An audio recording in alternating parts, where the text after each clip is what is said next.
begin the meeting. No, we're not ready. Oh, we're not ready? What do you mean we're not ready? Are we ready? You've had 10 minutes warning. What's going on? Well, I'm waiting for the president to do all the introductions. Okay, cool. Well, I guess what I was going to say first was, well, I guess, what's your Victorian report, right? You said earlier that you were going to go back to face in February. Yep. So no December meeting. Carl's losing his, blowing all the pollen out of his nose. Bless you, Carl. Thank you. You want to say anything about the convention, Mr. Finsen? The convention planning is underway. We've paid the deposit for the convention venue. And thank you for everyone who's part of the planning committee. I was getting myself a bit worked up about just the sheer quantum of work that needed to be done. But then we had a get together about a week ago, and a lot of questions were answered. And so we're proceeding. We have a meeting of the committee this time next week. Oh no, it might be the Monday the 6th. 6th of December is our next meeting. It'll be another Zoom meeting, and we'll just go through and address whatever needs to be addressed. So yes, it's definitely going to be held here in Queensland. It's going to be in Brisbane. It's on the north side of Brisbane at a place called Eaton's Hill Hotel. So if people are on the meeting, want to just Google that and start having a look at it. Once we get our ducks in a row by January, February, there should be some more information coming out formally to the members to say how much it's going to cost, where it's going to be, what we're planning on doing. And who knows, we might even have a few keynote speakers already organised by then. But for those people who know, getting speakers locked in this early is a bit of a challenge. So we probably won't have that. But yes, definitely convention's underway. Did you mention the date? Sorry. 15th and 16th of October 2022. Well done. We have plans to have the day before, which is a Friday. So the AGM for next year will actually be held on the Saturday evening. We only have a room hire for the Saturday and Sunday, not for the Friday. But we're considering having field trips in the local area on the Friday. So that'll be to what's called North Pine Dam or North Pine River, for those people who are familiar with that area. And we're trying to line up going and seeing some lungfish in the wild with Dr. Dave Roberts. And then the Monday will be a field trip a little further afield. We haven't actually locked that one in, but it'll be more than likely down to the Gold Coast hinterland or somewhere like that. No doubt looking for crayfish. Why would we waste our time doing that? No doubt looking for something. Crayfish are fish, aren't they?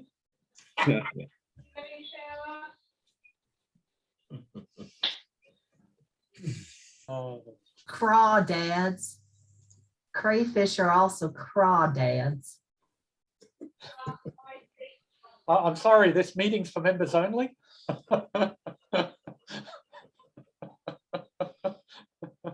No, it's not. Should be. Okay, back over to you, Peter. All right. Anybody else got any announcements or other useful tidbits of information they'd like to share before we jump into Rob's presentation? Excellent. Well, Rob's been around for a long time, and not just because he's old looking, but I actually first met Rob 30 years ago. 2 years. So I've known Rob for a very long time. Can you remember that? What's that? Can I remember that? Yeah. Yeah, I remember sitting in the couch in your house and your Bathurst or something must have been on, or some bloody motocross racing or something, and I was relentlessly bugging you with thousands of questions, and every now and again you'd go like, time out, I got to see this bit. Fair enough. Then we keep talking more fish. So Rob spent most of his life working with fish. When I met him, he was working for Queensland Fisheries. I'm not sure how long he'd actually been working there for, but a reasonable amount of time, I think. 9 years. Yeah, and so then I guess you were pretty involved in that project with Peter Jackson, kind of reviewing the conservation status of Australian freshwater fish. When did that report come out? That was like 93. 93. Yep. That was. And then I guess slightly due to me finding redfin blue eye, Rob got really well connected in on basically being the government front for managing that fish and doing all the conservation work and stuff, and as well as Edgbaston goby and Elizabeth Springs goby. And so they got a bunch of federal contracts to work on the spring fishes out that way. And eventually the federal government got sick of dealing with the Queensland government, and basically told Rob, why don't you just become a consultant and we'll deal with you separately and avoid all this government crap. And so he flipped over into becoming a consultant. And in addition to all of that, he started a fish farm in 1987. And then he kept the fish farm going for about 19 years until the drought just about killed him. At the peak of the production, he'd be producing 5,000 or 6,000 fish a week, mostly goldfish and swordtails. He had about 18 larger earthen ponds, about 40 smaller ponds as well that he was running. And then I kind of lost track of Rob for a few years. When I went over to the US, we'd come back and stop into the house. So we ruined his Land Rover, taking it up to Cape York. The thing had about fallen apart by the time it came back after 50,000 kilometers. Piece of junk. It was a heap of shit. Yeah. Like Toyota. Yeah, stick to Toyota. Anyway, Rob's got a fantastic fish brain. He's bred all kinds of difficult fish. He's jabbed them with needles and hormones and things. There's not too many things that Rob hasn't played with.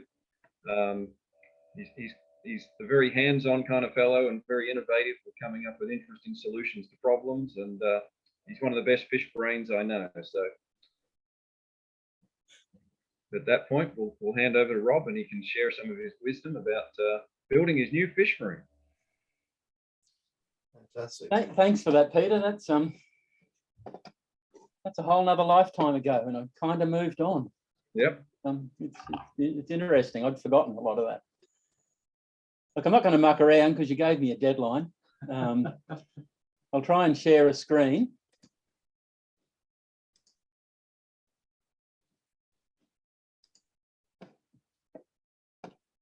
Is that good enough for you guys to run with?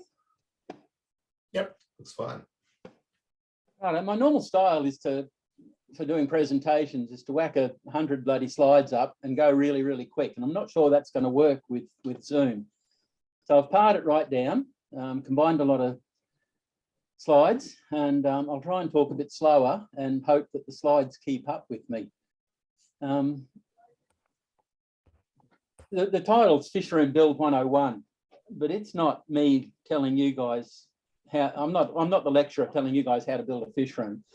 Really, this is my experience of learning again how to build a fish room, because it's been quite a bit of time since I had the big one at the fish farm, and there's a bunch of reasons for that. And so this talk is somewhat of a journey as well, to explain where I went, why.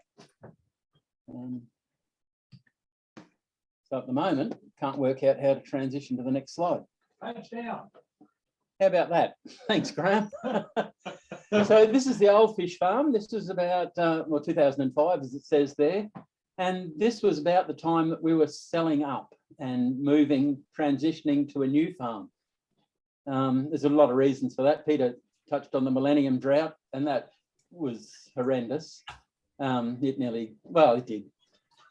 It made us unviable. There's so much development around the catchment.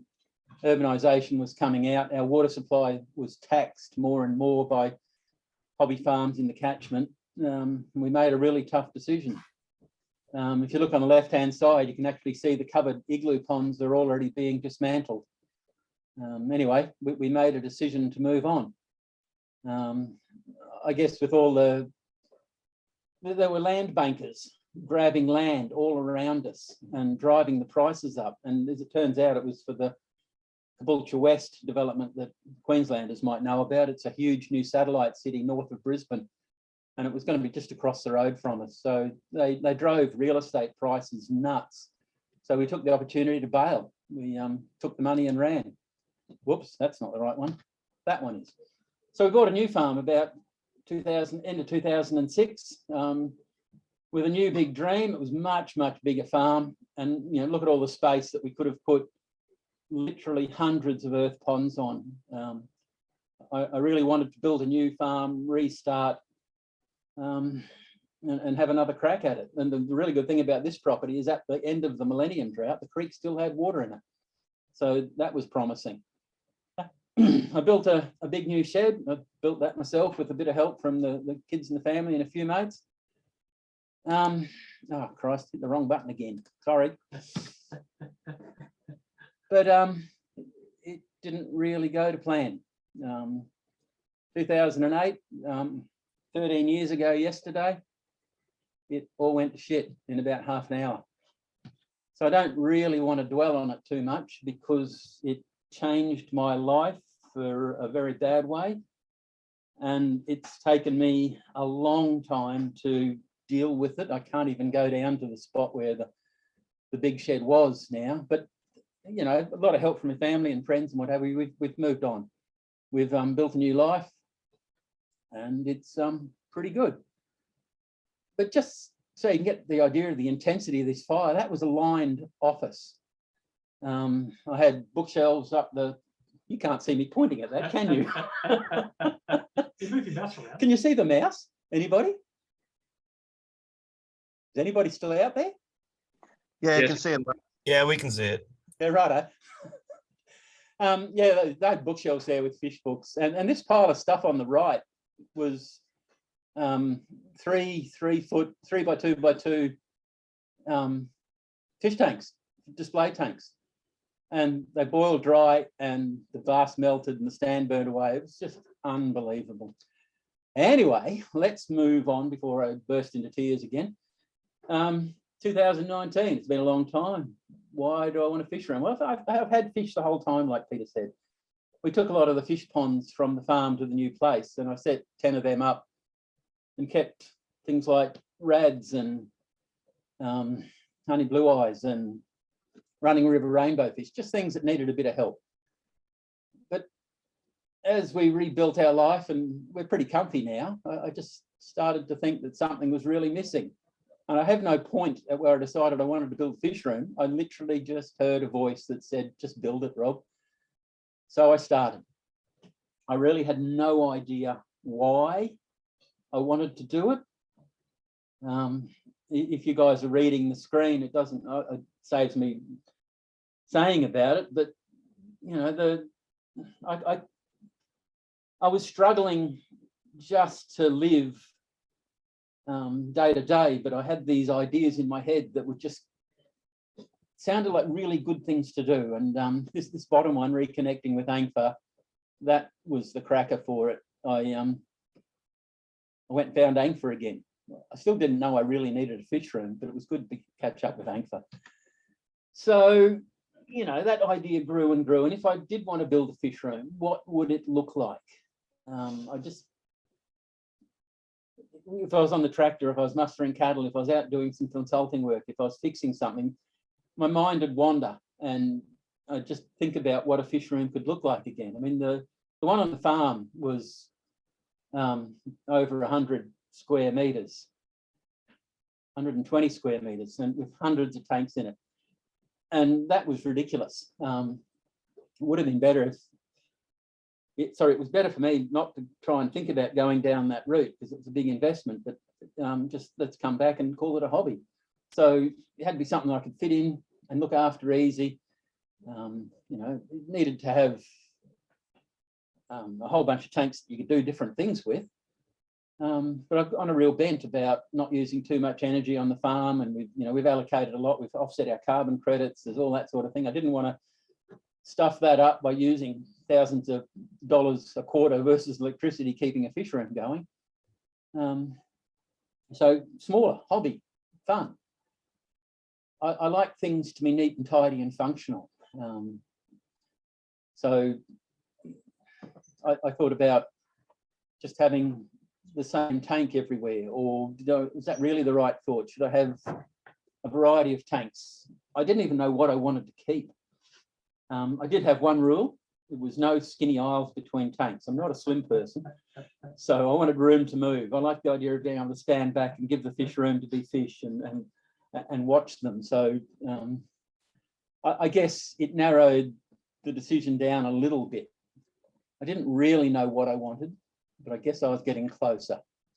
So during those moments where I was wondering about things and how life could be, this is a picture of our new farm, the new house that we ended up building, and workshop and an aviary and the garden, what have you. It's pretty handy. We really like it. It looks good.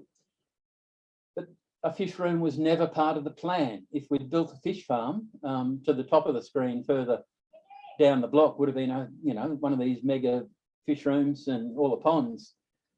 But that's not what I was looking to do anymore. I just wanted something for fun. Where the hell would I put it? I mean, it should have been easy. There was plenty of space. Option in the house. The kids have left home. I could use their rooms. I mean, why couldn't I use the whole western end of the house? Kathy said no. She suggested, why don't you put it in your bloody workshop? You're right. My workshop's not big enough as it is, and all the spots behind it and beside it. Sorry, if you're not seeing my workshop, it's under there. That's future expansion. So we were looking for just ideas. I mean, I could have put it here where I've got some of those 10 ponds set up that we have the threatened species. And I think, what's the point of pulling something down to build something new? And it's not redundant in any way. It's useful. I still like it. It still works. So I'm not going to pull that apart. I even thought about suspending one like a la polyculture, like a lot of the Asian countries do, with a room suspended over a pond. I thought that would have been pretty cool. But that was somewhat expensive, so didn't. Anyway, I wondered and wondered and wondered. So I didn't really know. I had an inkling that it would go near the aviary or near the veggie garden, but they had their own problems. Anyway, we didn't make a decision. We wondered about it. And if you're wondering, this is probably over a space of, was it 2018 or 19, Graeme, that I hooked up with ANGFA? Yeah, it was definitely pre-COVID. Yeah, well pre-COVID. So Graeme remembers having the discussions and me changing my mind and swapping around. Sorry, mate. Anyway, I started looking at the classifieds just to see what was around. I mean, I thought it'd be a no-brainer. I'd just buy new tanks, but that didn't fit in with the ethos of recycling. And I looked at the classifieds and I saw so many systems, so many racks and so many tanks up for sale across the whole country. And I thought, oh dear. Is the hobby dying? Why are so many people selling their tanks? And I watched for months and saw lots of systems. And I thought to myself that it's not that the hobby's dying, it's that people are getting into the hobby for the wrong reason. And I knew very well how hard it was to make money out of breeding fish. I think people often go into the hobby for the wrong reason, to make a bit of money. And that's why they set up a big rack, and then they work out how damn hard it is and how often you have to feed fish, and they just bailed out. So I'm happy with the hobby, happy with my decision to buy it. So I kept browsing the classifieds and I found this. And it was the point-in case. There was a young fella called Ben. He'd built a 6x6 metre garage that there was some family connections, parents or auntie or something had. And he built this fish room in to breed African cichlids. And he jammed 4 rows of tanks in, and there was no room to move, and he produced an awful lot of fish for quite some time. But in the end, it became unsatisfying for him. He had a big turnover, but he wasn't making a lot of profit, and he just decided to get out of it. So I ended up buying, if I can find the mouse, this rack here that was, anyway, it says up there, 30 3-foot tanks. I guess during this process, I was wondering, what would be a good sized tank to having a fish room. And going back to that neat thing, you know, I like stands that look the same and tanks that look the same because it looks really neat. And the fish that I'm interested, I'm not really interested in keeping monster fish or tank busters. And I thought a 4 foot or a 3 foot tank would be a good size. So I kept an open mind, but it turns out these were the fairly broad 3 footers, and I thought, yeah, that'll do. So I bought it. I really didn't have a plan when I bought it. I just bought it. Probably a bit dumb, but we carted it home, parked it in the bottom shed, and started to wonder how to make them all fit into something. And I think, Greg Martin, you're well familiar with SketchUp. Having used it to design my fish room, I wish I had got myself a better CAD program, because SketchUp's rather addictive. So I revisited a lot of ideas that I'd heard over the years in ANGFA and other fish clubs about people building fish rooms. And I just started toying with all sorts of different plans. I mean, it is amazing how many ways you can fit 33-foot tanks into a room. So starting at the top right, I designed a timber framework construction galley style, and cogitated on that. And then I remembered that Ray Leggett, bless his soul, said, you should build one underground at our farm at Roxburgh. And I thought, yeah, that's a great thing. I might do that. But the new farm is very rocky, up on the hill around the house, and it wouldn't ever be deep enough. I couldn't dig a hole. So I thought about down the bottom right, building one half buried and laying the tanks out in a different way. And then moving across, going onto the solar heating thing, I thought I could build an attached greenhouse with a bunch of ponds in it. And I think it's Eddie Tootle that grows a lot of plants. I think I've been to Eddie's fish room in Victoria. Anybody, I've got a correct memory. Is Eddie a plant guy? Hello, anybody out there? Yeah, he's a plant guy. He's crazy about his plants. Yeah, righto. So I thought that might be a thing. So I designed this room that would have a solar collector and ponds and what have you. When I built the fish farm, my dad, who was an engineer, did a lot of modelling around covered igloo ponds. And I had the software, well, it was an Excel program he wrote, and I plugged this room into it. And it turns out the biggest problem I would have had with this is keeping it cold enough, even in winter. So I ended up ditching that idea. Somewhere along the line, I decided on a really big room, and then reminded myself I don't want a big room, I just want a nice hobby, and sort of settled on something that would fit in the veggie garden, into the scheme of things. And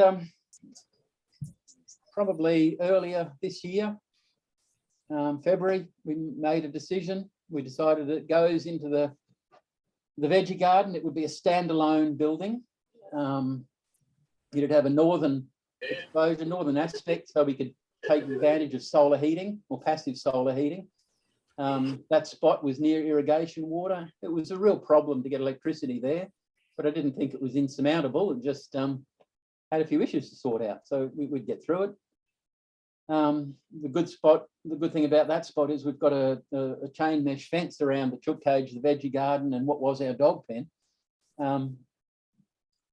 So it's quite secure. Some of you folks might remember that in our early days we were burgled, and that burglary changed our farm direction from rainbow fish to bloody exotics. But such is life. But that spot that we've chosen, well within range of the house, so I'm happy about that. It's also close to my existing area, and it really fits in well. The ideas grew about how to deal with the wastewater that the fish room generated and where I could use it, and it fits well into a permaculture layout that we've got. There are big swales that run across the property this way that act as water aquifers, I guess. I graded big swales, I filled them up with sand and then covered them with soil, and it collects the water, and that's where we've planted a lot of our fruit trees and our gardens and what have you. So all the water from the fish room goes into a duck pond, and then if that overflows, it soaks into the swales and feeds the rest of the garden. And because the whole area has a 600 high impermeable barrier around it in the form of it's metal. It's not roofing, but it's a very tough metal. I can overflow any of my biggest ponds accidentally and the fish won't go anyway. So it's biosecure as well. And the water just permeates into the swale, even if we're getting one of the really big downpours that we got in 2011. So pretty happy about that. We worked out the spot that was going, and then shortly after that, we worked out exactly what we were doing. And so this is the Google SketchUp drawing, and it's to scale, and everything's planned out to a millimetre. And you can see I've fiddled with air lines and water lines and power, electricity and lighting as well. So I had everything worked out. I knew exactly what this fish room was going to look like. And something I should talk about later is that my fish room doesn't have a live food area, which might be a mistake or might not. It might be something that you guys are wondering why. Anyway, we'll come to that if you remind me later on. So the thing I wanted to show you, and the reason I'm at Graham's, is that the next slide was supposed to be almost a video, an interactive slide, to show you about my thoughts around passive solar heating. Hopefully the pictures will work, because we just didn't have enough internet at home to make even this work at the moment. Telstra's done a dirty on us at the moment. So down to the big smoke and have a chat to Graeme. So passive solar heating is a well-known subject. Houses these days are often built with those considerations in mind. And I thought, well, why won't it work for a fish room? So I'd like people to look in the front door of the fish room. And the front door of the fish room is a glass sliding door. It's a single layer, so not cavity, not, what do they call that? Oh shit, we had the same problem when we were at your place. Yeah. Double insulated. Yeah, you guys have them down in Victoria, keeps your house warm and cool and what have you. 2 planes of glass separated by an airspace. Double Got a name? insulated. Double insulated. Yeah, that'll do. Thank you. Thanks, Greg. Double It's not- glazed. Double Double glazed. glazed. There it is, bingo. Sorry, yep. The door is not that. It's single pane, which seems like madness when you're trying to keep inside warmer. I bought a very good quality door from a pretty reputable company and paid a lot for it. And the reason I've ended up selecting these guys is the sales rep was a fish nut. And he's got a fish room in Brisbane and he modelled it for me. My heat loss through that door is not enough to offset the extra cost in putting a double glazed door in. And he said, you're looking for 22 to 28 degrees inside the room, and your outside temperatures are 0 at sometimes up to 40, 45 some days. He says your biggest problem is going to be keeping the bloody room cool. So put a screen door on it and leave the door open. And he was right. But in wintertime, when I want the room to warm and I don't want to spend a lot heating it, I close the door and I let the sun stream in. And the concrete slab is 4.5 cubic meters. And the volume of the tanks is about 4,000 litres inside. And that acts as a huge thermal mass that collects the heat as it comes in under the veranda there and heats the floor up. So about August, September, our temperatures start climbing. And as the sun gets higher in the sky, you can see that the sun penetrates less into the room, even less in September, which is maybe the traditional spring. And certainly shortly after September, the veranda keeps the sun completely out of the room. So the freezer panel construction wasn't easy to build eaves in, so I went with the option of just putting a deck on the room that had something to do with the slope as well, with a roof on it to act as eaves and be my passive solar regulator, if you like. And it works out really, really well. So March this year, decided that yes, that's the room I was having. And by then, ANGFA people had started realising I was building a room and started giving me fish, and I had them in these little ponds outside. and things that weren't going to survive the winter. So I needed it before winter. So it was all hands on and go. Now I had 100 photos of this. I'm not going to go through in any detail because Peter will get up me going over time. If anybody is interested, more than happy to discuss on the phone or email or anything about why I did certain things.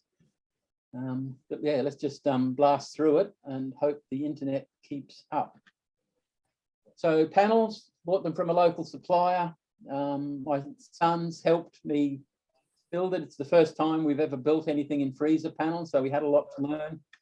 And it's just a matter of asking people and asking suppliers and what have you, and all the information's out there. And we went. So we started on a Saturday morning.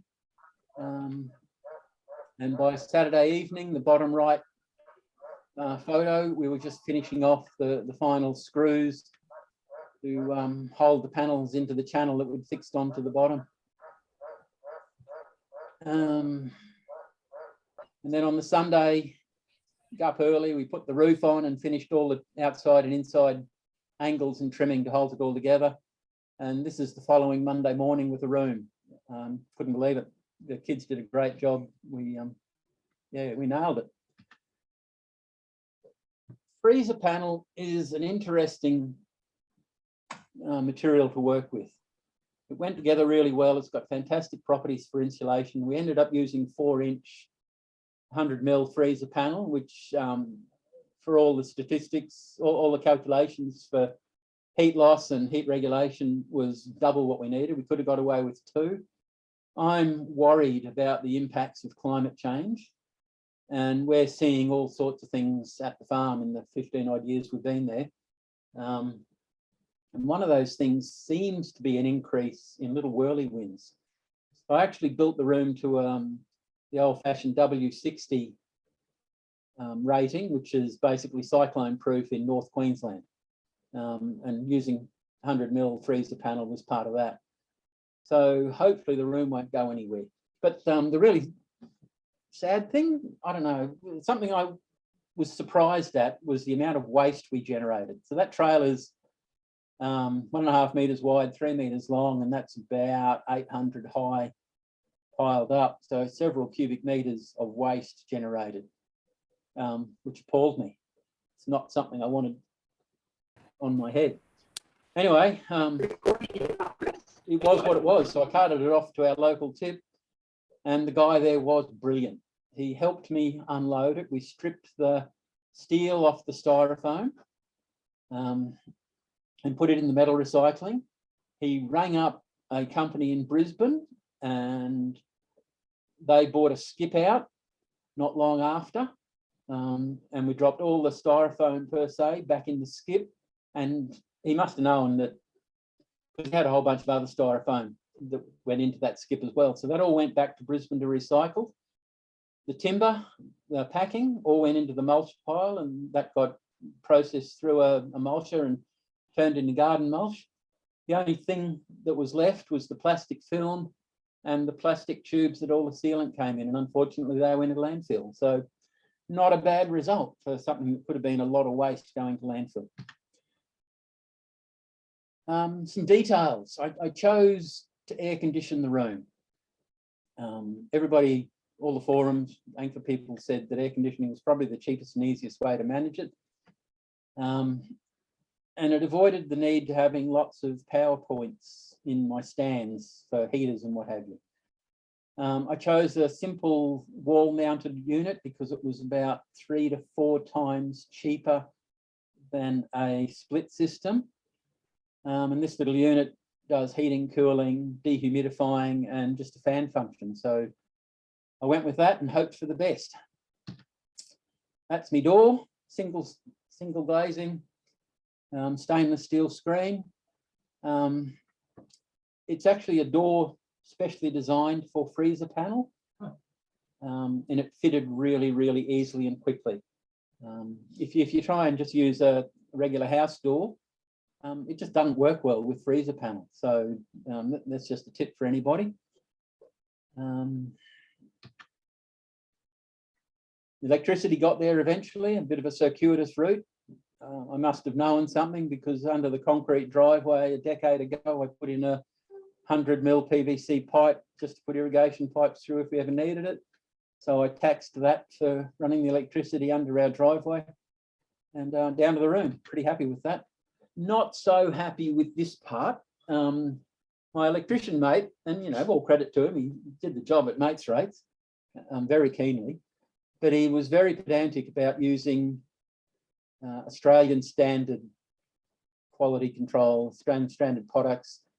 Long and the short is, the room is fitted out with fully weatherproof fittings and you know, earth leakage protection, everything you've got to have to be absolutely safe if someone's in there hosing stuff. And you know, somehow he imagined that I'd be hosing the lights on the roof. So we've got waterproof lights. It's probably never going to happen. But also, you know, what happens when I kick on and the room gets repurposed to something else, and we're a commercial farm. So, you know, to meet our workplace health and safety, we are actually obliged to, you know, keep a certain standard for all our electricity. But it's just a hobby room, didn't cut it. So I did spend quite a bit more on electricity than I intended, but it's fantastic. The one thing I do want to say is that even though you've done all this, the conduit, because your room's hot and the conduit's cold, and where it passes through the wall, it acts as a bit of a vapor, a water vapor pump, and it will suck water into it. So the conduits are all vapor sealed, and every place that the electricity goes through, goes through the freezer panel to the outside is triple sealed with seals and silicon, what have you. So water can't move around the system. I think it might have been Brooksy that ran into strife with water condensing inside his electricity fittings. Anyway, that was a good heads up, and thanks for that, Steve, and thanks to Andrew the Sparky for fixing it. I prefabbed the deck up at the workshop and carted it down on my quad and fitted it in one go. That really is the secret to the whole passive solar heating thing. You can see this is afternoon sun, probably April, streaming into the room. And when you walk into the room, you can feel the heat in the slab. If you put one foot on the sunny bit and one foot on the shady bit, you can tell the difference. So my stands, they're just regular stands. We can move on. Except they're not regular stands. There are a couple of things about them. I chose to make them out of stainless steel,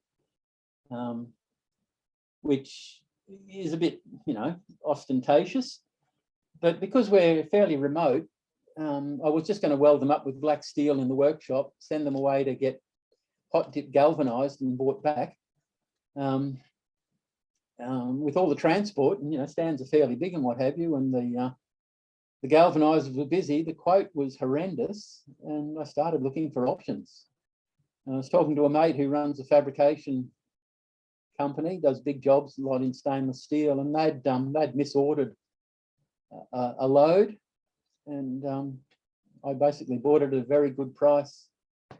I had to redesign the stand a little because I'd planned on using 25 mil square for uprights and cross pieces, and there wasn't enough, but there was some 40, well, no, it was 38 by 38. And even the 25 mil was imperial as well. So it was an inch by an inch. So jump back into SketchUp, resize all the components, redimension it and make it work. And that's what we ended up with. So it's just a regular stand. You'll note that I've got 3 layers plus one above. That was a real struggle for me. You know, if I'm getting older, I'm not going to be able to bend down. Probably won't be safe standing on a milk crate. I really struggled and thought I should only make it 2 high. But you know, I'm not there yet, and I can easily manage bending down, and I can easily manage climbing up on a safety hazard stand. So I built 3. I guess the room is very modular. You know, it's going to be quite adaptable. So if it ever comes a time, I'll just pull these out, sell them to somebody else who thinks the aquarium hobby is in trouble, and build new ones. Put in a kitchen, not a kitchen, laundry sink and a bench and some shelves, and yeah, pretty happy. So at that point, then I had to come back to the aquariums. I bought 30 second-hand aquariums, and they were fairly second-hand. They were cheap. They were really, really cheap. So I've got to hang on to that. I decided that they needed more bracing. I mean, rainbow fish jump out the end of tanks, gobies climb out the end of tanks, gudgeons jump out the end of tanks, all my favourite fish. Blue eyes don't jump so much. Anyway, those other silly ones, they jump out. So I put bracing across the end. Really lucky that Peter Ford from ANGFA Queensland donated a whole bunch of second-hand glass to me. And then a quick phone call to my brother-in-law, who was a glazier in a past life, and said, I've got a bunch of second-hand glass. You want to cut it for me? And he said, no, it's a pain in the neck to cut. You do it. I taught you once, you'll remember. And I said, oh, but I haven't done it for 20 years. So you'll be right. Just use an old glazing tool, a glass cutter. Use an old glass cutter. And I'm scratching my head, and without missing a beat, he says, old tools work better on old glass. They've got lots of experience cutting glass. They already know how. Jeez. Fair enough. So I worked out how to cut glass again. One of the other downfalls of buying second-hand tanks built by someone else who's not as pedantic about things matching is the fact that the holes don't line up.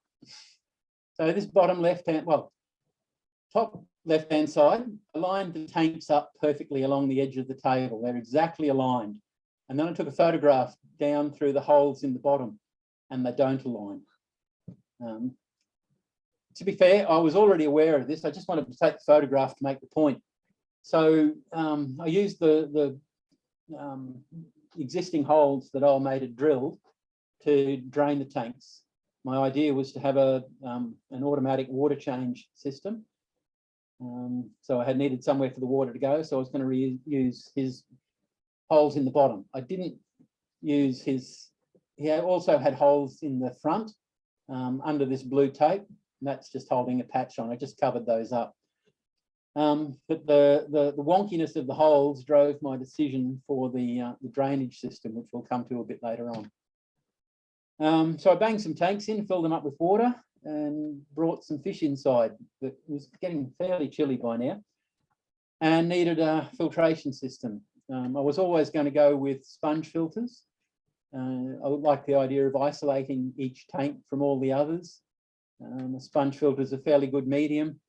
It wasn't a display room as such. It was just a fun hobby room where I was going to be breeding some fish and having some fish. So I could cope with having sponge filters.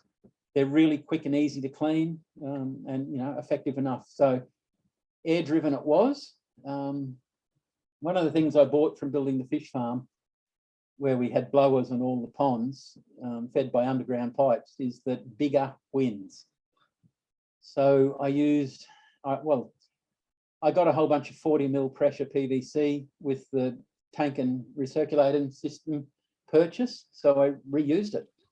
And if anybody'd like to know how to reuse PVC, that can be the subject of another talk if you like, or a YouTube or something. So I've built a 40 mil manifold attached to the roof. The pump is over on the left-hand side. And this is getting there. I reused 32 mil soft poly irrigation for the droppers. And I tapped into that with just 4 mil barbs and silicon airline. One of the conventional thinkings about airlines in fish rooms is you should build a loop. And really that's just an excuse to get away with smaller sized pipe, which is cheaper. That didn't bother me so much because I had the pipe already, bought for a good price. I could reuse it. But the other thing was that I designed the room to have the air feed from one side and the electricity feed from the other side. And to have a loop would have meant messy plumbing to get over the conduit for electricity. So I just went with bigger pipe, a big volume in my manifold, and it works beautifully. I drive 54 outlets plus another 20 or 30 or so that are feeding little egg hatching tanks on top. The big volume of the manifold helps balance the output in each tank. If you have a skinny pipe, you'll run into dramas balancing your flows. You know, mine's basically set and forget. So one tip I can give everybody is use big pipe if you get the chance. Attach the fish room to the irrigation via a isolating valve, which is that green tap, so I can turn the water off if I have a blowout because I use dodgy secondhand PVC. And I've reused PVC for this as well. And I was quite distressed that it was only 20 mil. Normally I'd build everything in 25, you know, bigger flow, bigger flow. And then realised this is not a bloody fish farm, this is a fish room. 20 will do. And I was right. I came in through the back wall and split it 2 ways. And in the meantime, I've got the rest of the tanks in, not all filled up, but getting there. And then I built the water change system.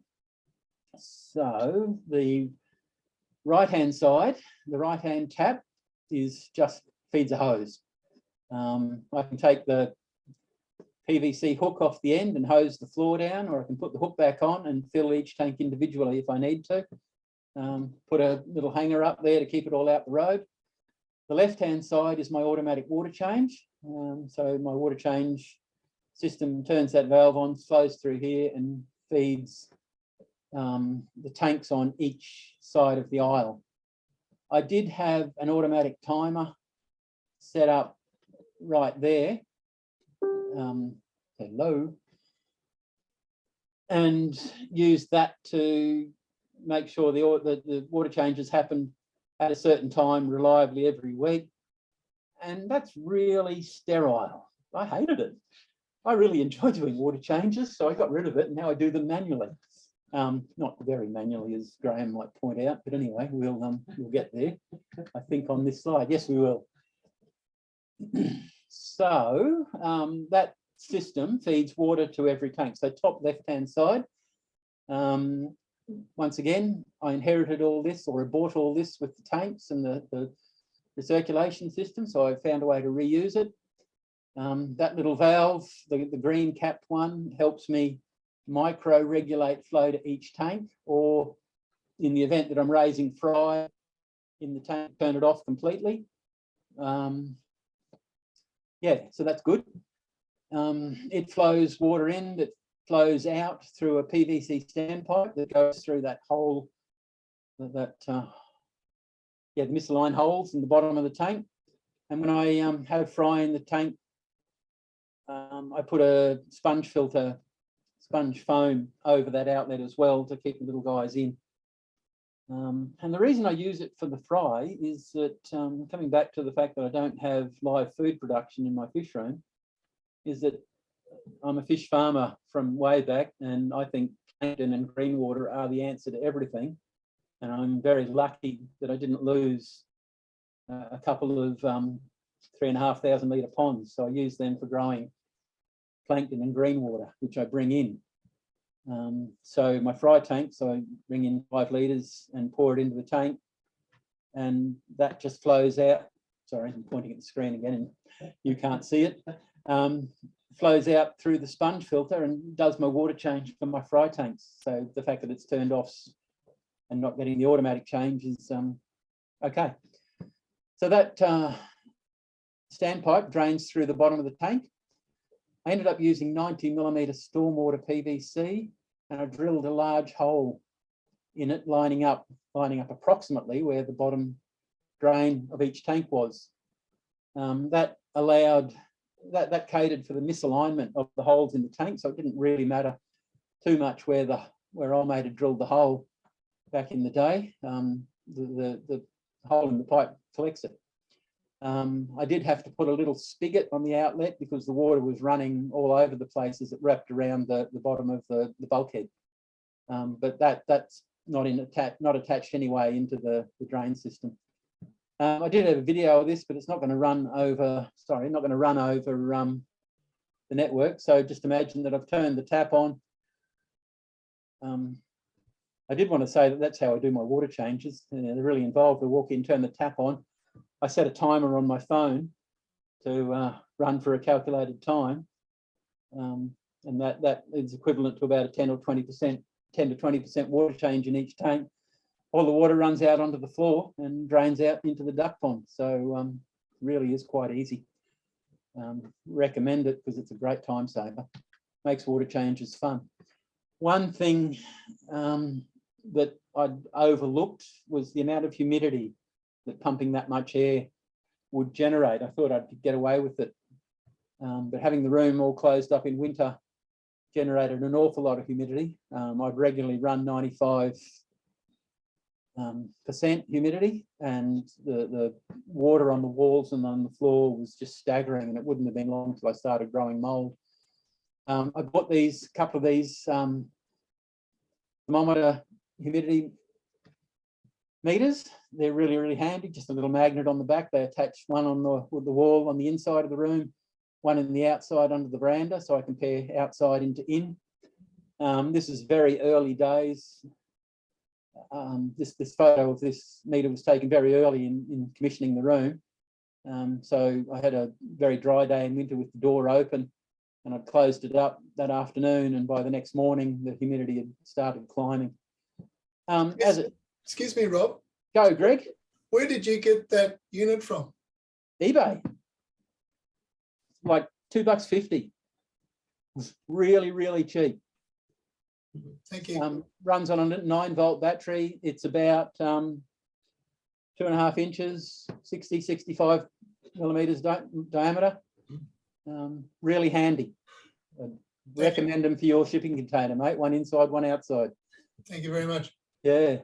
So to curtail the humidity, I had to bring the cover project forward. So bought a bunch of polycarbonate. It's called Sunlight, made by Suntough.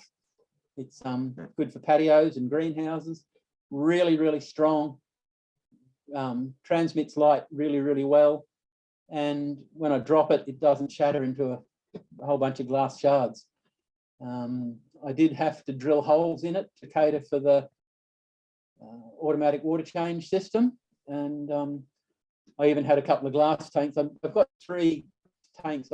3 tanks that I bought in the whole purchase were really good quality, well braced, really well made, nice thick glass. And they've got some interesting fish in at the moment that need a bit of quality, rather than the cheap polycarbonate. So I built glass ones, and then remembered I didn't have a hole saw anymore, and had to teach myself how to drill holes again. Came pretty easily. Thanks, Graeme, for a instructional video, and thanks YouTube, because anything you want to know nowadays, you can find it on YouTube.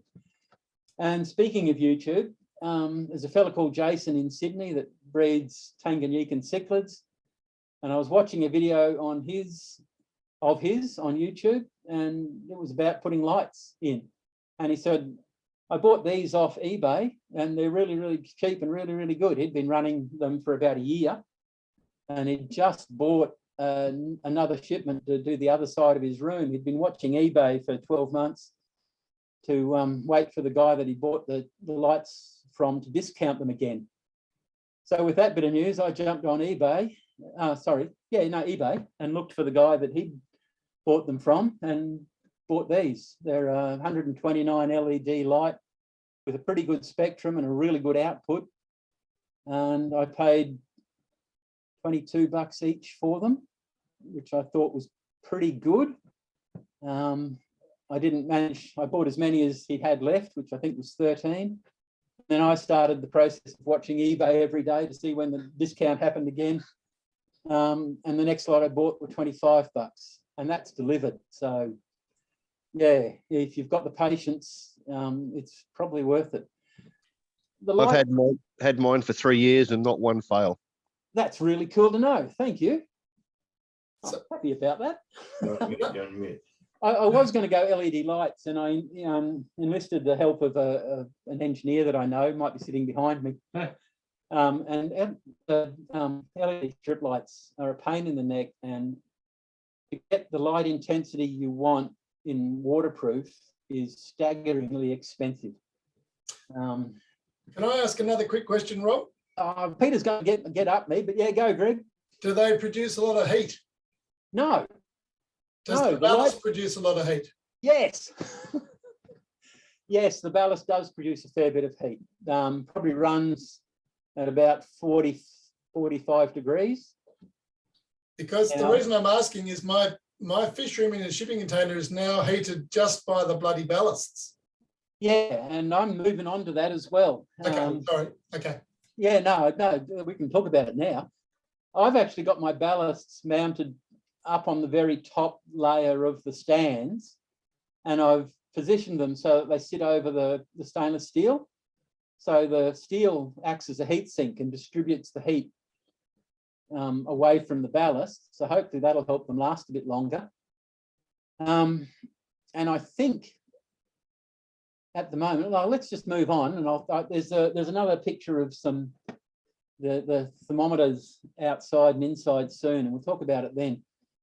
This is just to show that the lights produce good light that grows rickia, I think, and guppy grass in profusion.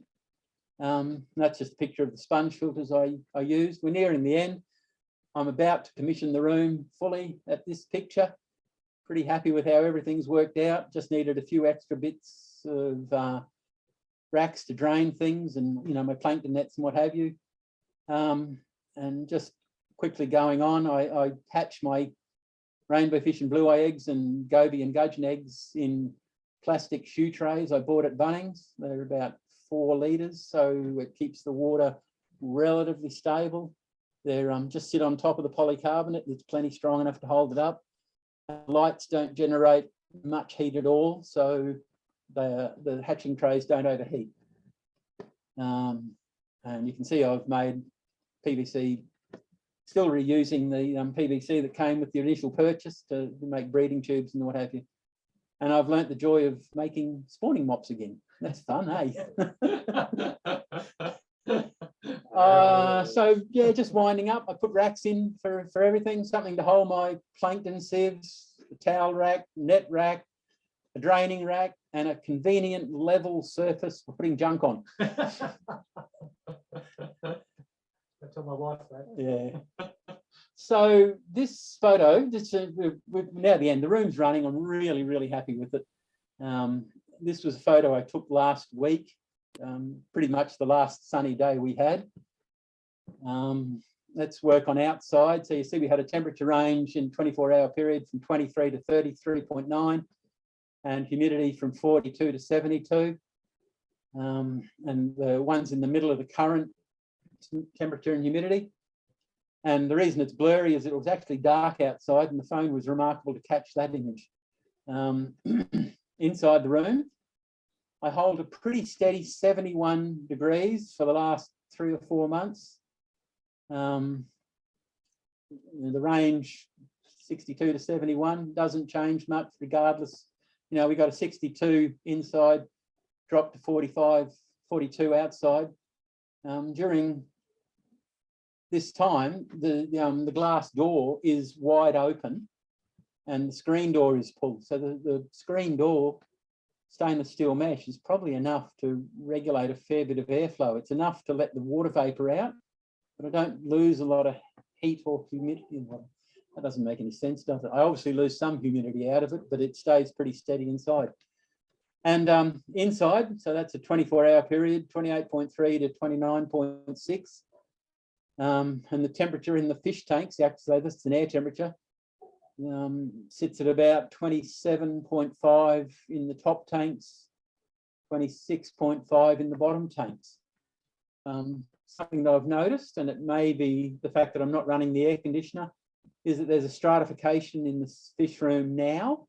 So the top tanks are warmer, the bottom tanks are cooler. In wintertime, when I had the room closed up and the air conditioning running, I didn't notice the stratification anywhere near as much. It was less than ½ degree. And that's probably got a lot to do with the aircon pushing the fan around. Something about the aircon that I didn't say is that in wintertime, I run it, I've got the thermostat set to turn on at 16 degrees air temperature inside the room, which is very, very low. I guess the room is quite small. It's barely bigger than the garden shed. It's 4.8 by 3.3 metres. So it's not big space. So the air conditioner can easily deal with the air volume. And I guess it runs a couple of times after midnight, and certainly it's stopped running by an hour after dawn. So I'm pretty confident there's an issue with the actual calibration on the air conditioner, or it's just not fine and tuned enough to deal with the small numbers that I'm worried about. But the fact is that I get a lot of solar heating during the day that keeps the thermal mass warm, so the air conditioner doesn't have to work hard at all. And so far this summer, I haven't turned it on to keep the room cool. We've had a very cool summer, and a 33-degree day was pretty much out of the ordinary this summer. So I am expecting that it'll get much hotter after Christmas. We'll see how it goes. I may have to kick the air conditioner in to keep it cooler, but wait and see. I'll report later on. So guys, I think that's about it. I finally worked out why I wanted a fish room. It's blue eyes. Blue eyes are the best. And being all soppy, it's you guys as well. It's been really good to reconnect, say good day, catch up, and can't wait for a conference to meet everybody in person again. So thanks for having me, and thanks for listening. See ya. Excellent. Fantastic talk. I'm going to stop sharing now so I can see your faces. Mm. Ah! Can I just say something? That No, Rachel, you can't. You're not a member. Go away. No, I think where did you go? I think I was a member. I don't really know. Anyway, if I'm going to say something nice. Just teasing you. Oh, okay. Listen, everyone. In the spirit of Thanksgiving, I want to express my gratefulness to this man, because you got us all emotional. But because I want to say thank you from the fish. You have provided a lifetime of conservation, and your work has been amazing. And I also want to say thank you from Peter, because I know he's not super expressive, but you've had a huge influence in his life, in basically helping him and discussing with him all the fishy issues, but also being a mentor and a wonderful human. Mwah! Thank you so much, Rachel. But Rachel, Rochelle. Listen up. Rachel, are you listening? Rochelle. Oh, Rochelle, I keep My name's all messed up. That's fine. Wait, it was Get my coming name out. right. Now say something nice. It was coming out, Rochelle. My mouth's so bloody dry I couldn't make the word. Rochelle, you have a lot of credit for making Peter's social skills acceptable. Yeah, right. No, you do too. Yeah, I know. But we pointed out that he had the social skills of a wombat and trained him, but you did all the work. Love you, Pete. Thanks for having me. You're amazing. I just want to say thank you from the fish and from people. Yeah. Okay, now other people ask serious questions. Thanks, Rochelle. Rob, sorry, third question. Go. With your air conditioner / dehumidifier heater that's in the wall, you mentioned that there was a possible calibration issue. It goes too long between switching between heating or cooling or whatever it might be. Have you considered plugging it, turning it on to, actually, you use it for heating and cooling, don't you? I don't know what I'm using it for yet. I'll tell you why I'm asking. In my previous fish room, which had a lot of ventilation, shall we say, yeah, I used in a very similar unit in the wall, and I had it set in to start cooling, dialed in to start cooling at 28 degrees centigrade. Yep. But I didn't rely on the thermostat in the unit. I had it plugged into a high quality reptile thermostat that could handle the current. I'm onto that. and I'm too tight to spend money on a quality unit. I've worked out where the thermostat mounts in the wall mount. And I've worked out that I can take it out of the unit Right. and sit it, just poke it out through the plastic on the side and sit it actually exposed to the air in the room rather than internally on the air conditioner. And I think that'll make a huge difference. I understand. I've got a air conditioner mate that's coming to do something in the house for us. And yeah, I'll get him to do it. And well, I'll run it by him. Yeah, I think it'll make a big difference. It's not a problem, Greg. It's just odd that it only turns on when it's at 16 degrees. I haven't taken the time to actually do the science. I haven't done measurements of what the air temperature is at the point that it turns on. But I have talked to a few people about it. And yes, they suggested maybe take the thermostat out into the breeze rather than internally. That makes sense. Yeah, so far I haven't needed to use it for cooling. So, you know, it hasn't turned on since halfway through August. Wow. Yeah, I'm a bit worried that it might corrode internally with the 70% humidity. And I switch it on every month, couple of weeks, just to make sure it's going. So far so good. Yeah. Yep. There's the thing about there's a quiz, is that I'm just looking at the messages, and there's lots. I'll have to read them carefully. But the one thing I wanted to say about the lights in eBay is that it's I've got a theory about the lights on eBay. It's a bit of a fly-by-nighter. Every time I bought them, it wasn't from the same seller. And every time you see a cheap one, it's not from the same seller. And it's always, it seems to be an overseas interest managing the seller. And I think the same company is running tens, if not many more sellers. They've never got a great deal of stock, and it's never the same person twice that's got the same deal. So be aware. The last lot of lights I ordered didn't arrive. So I ordered 4 more just to have some spares. And I became very suspicious about the arrangement. So take care. Use PayPal to pay for them, because it's a fair bit of protection there. It worked for me anyway when they didn't show up. Yeah. The only issues I've had with them is the power supplies. Yeah, I was thought about that, Steve. Look, I hate to interrupt you all, Rob. I'd like to thank you very much for your presentation tonight. Obviously, it's kept everyone entertained, and there's hours more discussion to be had. But when did you blow in, Leo? Nearly 9 o'clock Southern time. I think we might. Right, I get on with it. See ya. But thanks very much. I'll look at the messages later on and try and reply to them on Messenger. Yes, I'm sure if you all have questions, Rob will be more than happy to answer those. Not yours, Leo. Yes, Anyway, dinner's out there if you want to go. All right, you have some? I'm going to go. Okay, so Leo's doing his talk. No, We can eat. hopefully this will work. Leo's doing his talk. I thought you were doing it. what's going on? Can you see some fish? Yes. Good, excellent.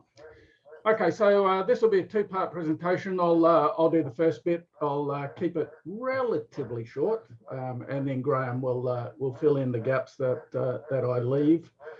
So basically, we'll give a quick report on the ANGFA nearly combined clubs field trip for this year. It was supposed to be a combined clubs field trip, except for all the borders being closed and so on. But it was a good trip anyway, so we'll talk about that. So 16th to 17th of October, we were based out of 1770 Agnes Waters. It's not the first time we've fished that area, but it's the first time we've ever been based out of that 1770 Agnes Waters.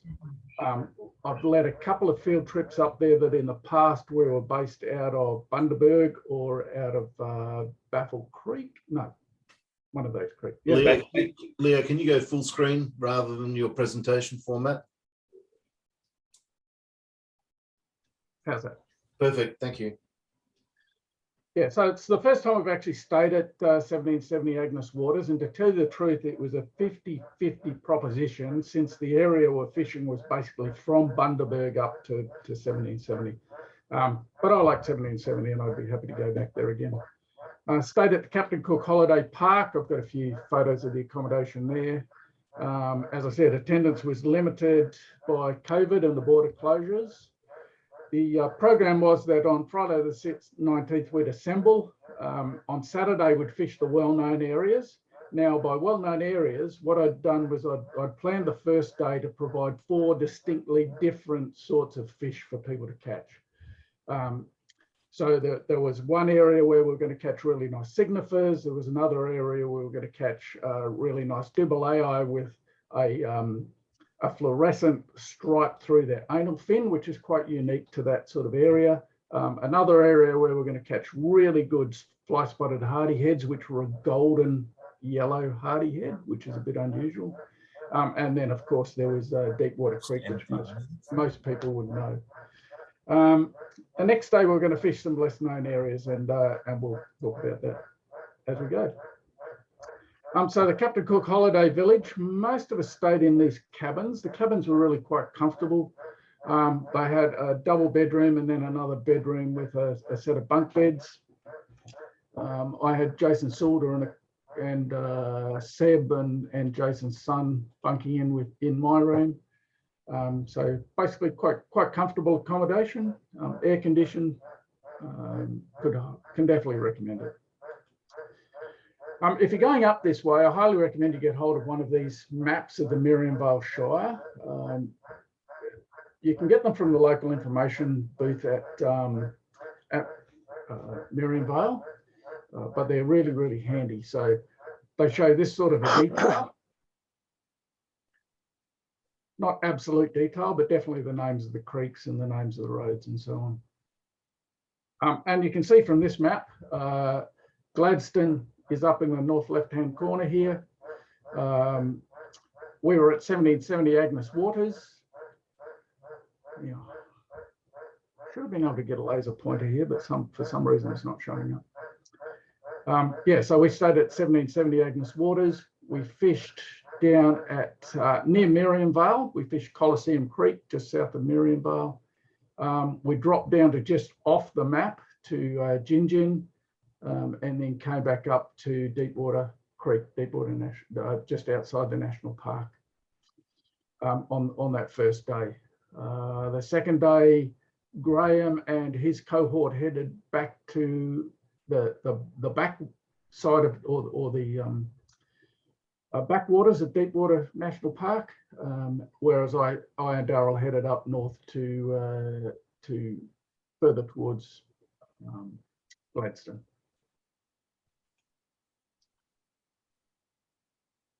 This is a bit more of a detailed map. So this one shows Miriam Vale and the road that we travelled to get to 1770. The small circle you see up here on the top left hand of the map is where it crosses Baffle Creek. The second circle you see down here is where we fished at Coliseum Creek. You won't see where we fished at Gingin. Some people fish the Essendon Bridge at Baffle Creek. Graeme will talk about that. Some people also fished Blackwater Creek, which was in this area here, and the Deepwater Causeway was up on the top right-hand corner of the map. Coliseum Creek, not easy to access. It's a fairly steep bank and lots of rocks. From the bridge, there was no water visible, but once you got into the creek itself, you could find pockets and quite large bits of waterhole. Lots and lots of Potawaget and Crispus in this particular waterhole. And lots of waterholes such as this one here, which we fished. So nice sandy banks, nice sandy bottom. Large numbers of signifer in this creek, and the signifer here are quite attractive with a reddish orange fin. They were our main target here. You can catch dubulei as well, which have some of the gold fluorescent stripe in the anal fin. Unfortunately, I don't have a photo for you, or I didn't have time to upload it for this presentation. But it was a signifier with the target at this particular site. So here you see Darryl and Peter Ford and a few of the other attendees of the trip. We caught plenty of fish. There was no shortage of fish at this location. The next spot was Gin Gin. Now, this was a bit of a tough call because Gin Gin was over an hour on the highway. It would normally be under an hour, except for all the roadworks that were taking place on the highway. So we got held up several times. And it was quite frustrating to take so long to get the next fishing spot. But I had pre-surveyed Gin Gin the day before we actually did the field trip. And at this area here, where you can see this this concrete block with the panels in it, normally you would stand on that to fish Gin Gin Creek. So normally the water levels would be up to that concrete block. As you can see, the water levels were not up to that concrete block. I walked for several hundred kilometres in both directions the day before, and I did find some water. You can see water here. You probably don't recognise it because it's covered in azolla and duckweed. Bainesy and a few others fished this area and said they caught some good fish, but I didn't think this was going to be a good option for leading a field trip of 15 to 20 people trying to catch Dougaleo. So I went exploring and I found another place. So this is Gin Gin Creek further to the east, about 15 kilometres further to the east. Quite a big creek. Lots and lots of plant life, really nice luxuriant plant life. Water was really clear, access was easy, plenty of parking, so really nice place to fish. Everybody had fun, but we didn't actually catch many fish because unfortunately when we arrived there, all the very big rainbows departed rapidly into the deep water that we couldn't get to. So unfortunately, it's the sort of area where we would have had to get right out into the deeps to be able to catch the rainbows, and we didn't do that. But it was a nice spot to fish. It's a good place to discover. There are water lilies. There are all sorts of water plants there. Jason Saulder took his drone, his UAV, unmanned aerial vehicle, and was taking aerial photographs for us and actually surveying further from where we were to see if there were better spots. The chap in the background, for those of you who don't know him, is Sebastian. He runs a video blog called Murky Seb. So if you ever see Murky Seb on Facebook, that's Sebastian. That's Jason spying us. So there was nothing we could do that Jason didn't see from his UAV. Amongst the water plants, we found a very nice Otelia. I'm still not sure which of the Otelias it was, but it was actually in flower, which is a bit unusual. You don't normally see them in flower. Mine's still going strong, can you hear me? Sorry? Mine is still going strong. Awesome. Awesome. There was a plan to go from there down to Essendon Bridge on Colan River and fish for the gold hardy heads, but Steve Baines took sick when we got to Gin Gin and ended up in the hospital or in the medical centre there, and from there ended up going into Gin Gin to hospital.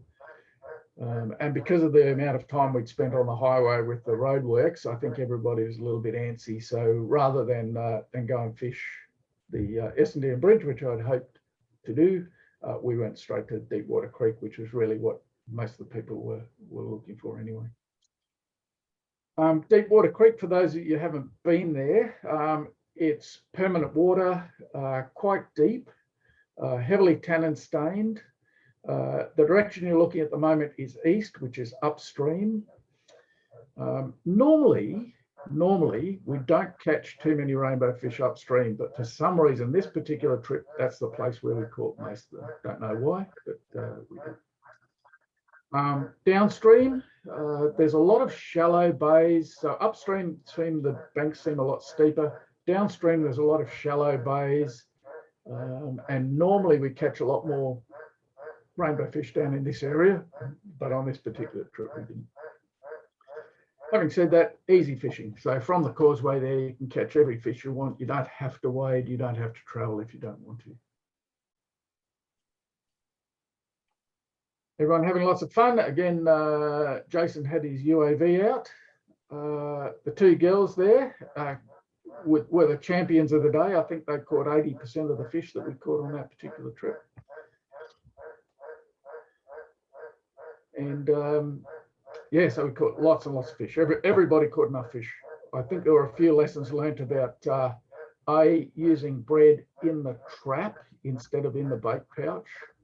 The girls were using bread in the trap itself, and the fish were gorging themselves on the bread. And as a result, once I put into a tank to sort, the water was quickly getting fouled, and they were very quickly getting sick. So there was a lesson to be learnt there. And I think a few people also learnt about not overpopulating bags, as I heard some stories about bags that quickly turned and also lost some fish on the way home. So a few lessons to be learnt there.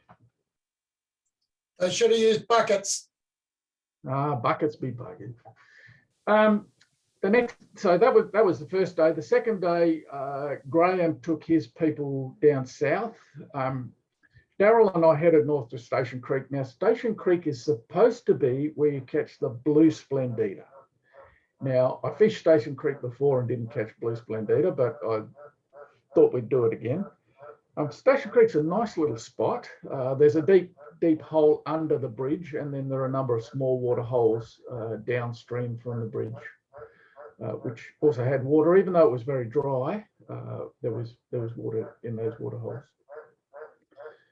Nice area, very clear water, lots of plant life, lots of water lilies, also some aponogetons and potamogetons there. I hate to tell you, but the bloody splendida there are not blue. There was not an ounce of blue in any of the splendidas that we caught. They were brown, if anything. They weren't even as colourful and as red as many of the other splendidas. The other thing was, if you left the trap in the water for more than 15 minutes, it must have been highly deoxygenated, because as soon as it was in there for more than 15 minutes, the fish were getting distressed. And if it was in there for half an hour, they were dying. So it must have been very deoxygenated water. The surprising find, though, was that the creek was full of endless live bearers. Now, at the time, I was not very happy about finding endless live bearers there, and I reunited them with their maker. In retrospect, I should have kept them because there were some quite nice coloured ones there, but there is a very healthy population of well-coloured endless live bearers at Station Creek, should anyone wish to go looking for them. We had a look at Baffle Creek on the Fingerboard Road. Now, Baffle Creek is the upper end of Baffle Creek. This is near Miriam Vale. And we were absolutely disgusted to find it was covered with noxious waterweed. And I can't remember the name of it. I hate that.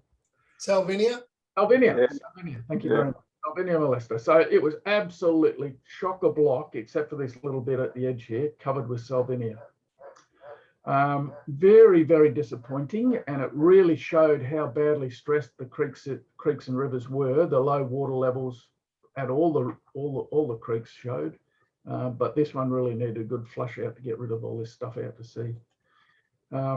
Once you got past the Salvinia, there was quite a bit of potamogeton actually in the waterways, but one wonders how long it will live if it's had the light blocked out and all the nutrients extracted by the Salvinia. Anyway, we did catch some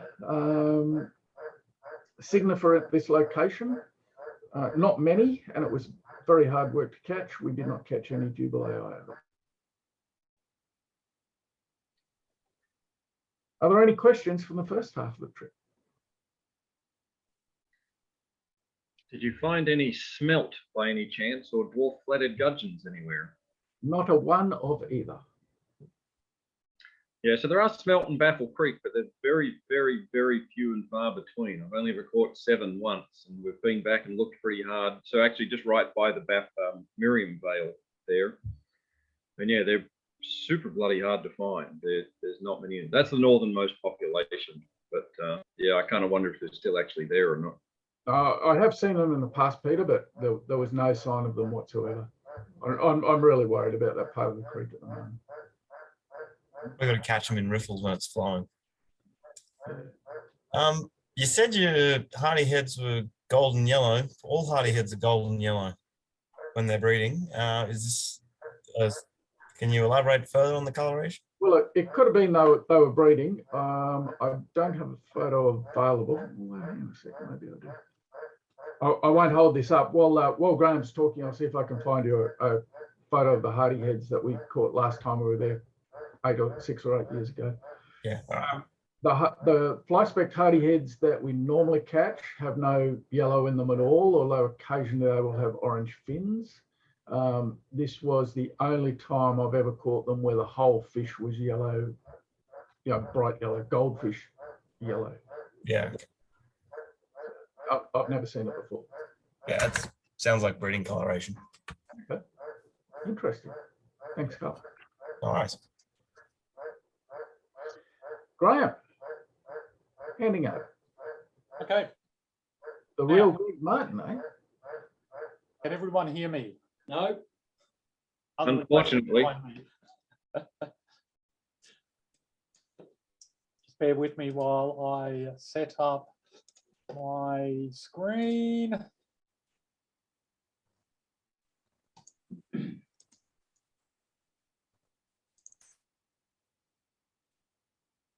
So as Leo touched on, we went up to good old 1770 to go have a look all the various fish that are up there as part of our combined club trip. Well, I've got a few maps, a few points in the map that now have appeared inside Google Maps for me, which is quite nice. 1770 is up here, the town that we're the little place. You got to share your screen. Well, you're sharing the wrong screen. Yeah, you're on the wrong screen. Sorry. My apologies. These people with multiple screens, bloody hell. I've only actually got one screen. This is what's amazing. No, it hasn't got a little red boundary. Where the heck? You've probably got multiple windows open on your computer. Yeah, let me shut some things down and I'll see what I can get going. Stop sharing the first one. That was good there for a minute and then you got rid of it. That was the wrong screen. Was it? Yes. Here we go. Let's try this one. Peter, why don't you abuse him when he makes a mistake? You only abuse me. Is that actually doing anything? Yeah, we've got a map. Oh, I don't have the boundary around it. You know, the little black red boundary. Okay, can you see me zooming in and out? Yes, Yes. yes. Yep. Yeah. Okay, well. It must be nice to have good internet. Okay, now this little heart down here, the reason why I've left it on this scale, that heart is actually where we fished at Gin Gin Creek. And we stayed up here at 1770 proper outside of Agnes Waters. And then all down here, these little blue droppers were individual points that I aimed to actually get in there with my trip, which had myself and Shane and also the two girls, Fran and Joe. And we did bash our way in to find a whole bunch of new spots that had fish in them, which is actually really encouraging. And we had I was lucky we had Fran Stroud with us because pretty much the rest of us weren't catching any fish. Fran was the one who would just go into a spot, throw a net out and she'd go, oh, caught fish, caught this, caught that, caught the other. The rest of us weren't catching anything. So she was our lucky charm. Now, let's see if I can bring back up the photos. So I'll fire up. Can people see this? Yes, but once you double click on it, it's going to disappear because it's Okay. not. That's. How about that? Yep, that's good. Okay, so I'm just going to run through some photographs. And while I'm at it, can people see? So I shut down this before. Can you see a Word Yeah. document? Yeah, we got that. Okay. So I flew through Google Maps and actually printed all of these out. So I've had a good old hard copy. It's just the way how I do things. And I've got an aim to get into all these back blocks because whenever we go up to 1770, we fish a variety of known spots that are fairly easy to get to. One of which is just here. This location here is the classic deepwater causeway. But what I wanted to do is there's a whole bunch of feeder creeks like these creeks up around here and to the north. And also these swampy areas that I wanted to get in and have a look.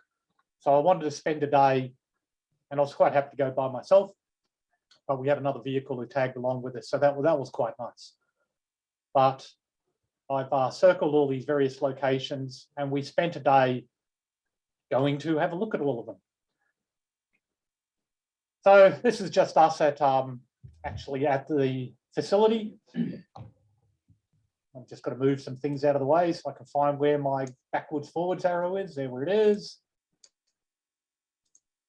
I was staying in cabin 28, which is up the top of the hill. And as Leo touched on, it was actually a really good facility. I took some photographs of our first trip, of our first day. So this is Coliseum Creek. There's everyone parked at the actual crossing. And as Leah touched on, there's absolutely no water at the actual crossing itself. So we had to charge in a little bit and then we started seeing water probably 150 meters in.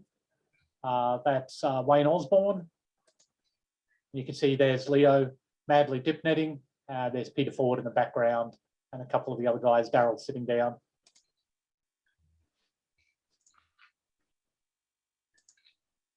And that was just further upstream. Fran and some of the others went up a bit further upstream, another 100, 200 meters, and there was another equally large water hole. So as we touched on, the next spot was Gin Creek. And this is how it actually looks. Very lovely water hole, but it's dammed up by what's clearly this road crossing. But what was disturbing is you can see there's Daryl's truck there, there's my truck in the background. We're parked on this bit of a verge.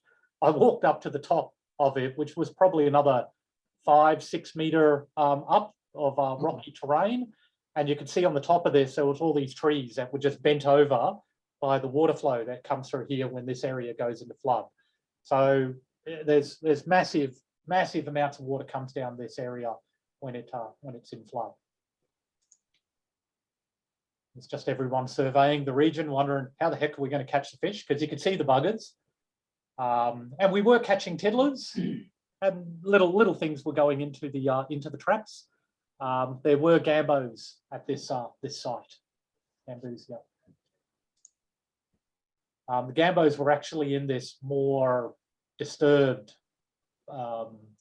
muddy water here.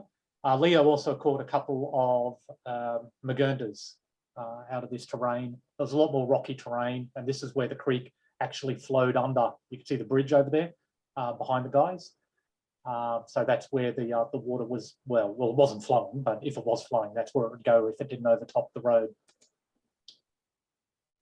So there's Leo deploying these various bait traps. And that was upstream. Upstream was just all chopped to shit by cattle or whatever the heck was wandering through this area. That's Fran Stra, Queensland Treasurer. The last stop of the day was Deepwater, and it changed quite dramatically from the last time when I was there. I remember when I last went there, which would have been easily 7 years ago, it was almost impossible to park in this area, but the council had made this large ring to the left of this photograph. And they'd actually put this lovely sign up saying, please stop the spread of tilapia, which is becoming a problem in Queensland. There's Jason, Fran, Jason's son, Leo in the background. Yeah, lots of parking in this area. It's quite nice to actually get into the causeway at Deepwater now. And yeah, it was just as easy as throw the traps in. And once again, Fran was, I don't know what she was doing, but she caught everything. quite amazing. Just looking upstream.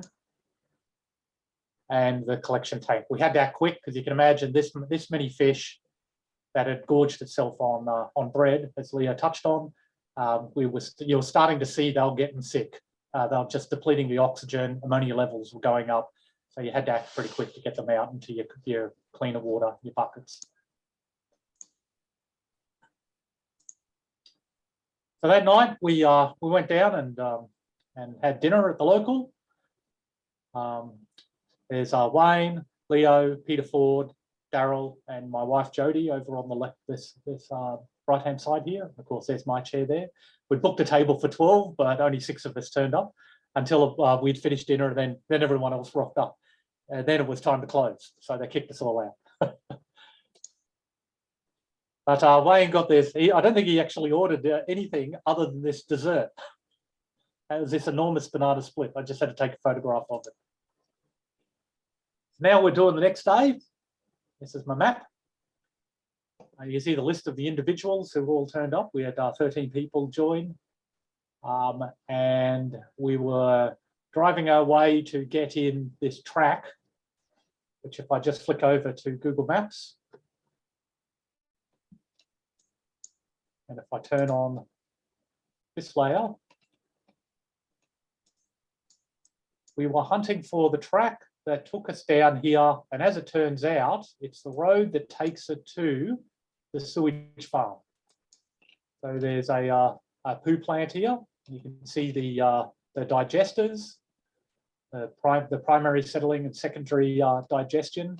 And then these are the settling ponds, which I suspect then drained further south into the upper reaches of deep water. Now, bear in mind, the water, if you're actually at Agnes Waters, you actually get your water from this facility. So they pump your poo water into the lower reaches of deep water, but you actually take it out of the aquifer in the upper reaches. Graeme, Yeah. I've never surveyed a poo farm. What did you catch? I was going to ask that. And we drove past all of the ponds because the road goes past all of the ponds. They're all lined with plastic, and they stunk. Pond mullet. Well, no, there were birds in there. There was some aquatic plants, but they were all highly eutrophied. You know, with that wrong type of algae. So what they must do is they must pump the water out into these various ponds, and the lower pond must, when it gets to a high level, it just must pump out into what I suspect these here. This all looks a bit, this terrain, see how it's all planted up? It all looks a bit strange. I think this is where they actually do their dewatering, is into this facility here. But anyway, as we found, there's a gate right here, and we found the bypass that the locals take to bypass it. And we ran into old mate who was servicing the facility about halfway. And he asked us what we were doing. And we said, oh, we just found a bypass around this gate, but we're going fishing. And he went, oh, okay. Do you need me to leave the gate open? And we went, no, it's okay. So he went his way and we went our way. And we drove down what's a service track to this first point here. Now this is upper deep water. You can see I've got it circled there. And this is what it looks like. So this track here is actually a service track, which is following after this power line. I don't actually know where this power line goes, but it looks like it's 11,000 volts, given that it's only got 3 lines on it.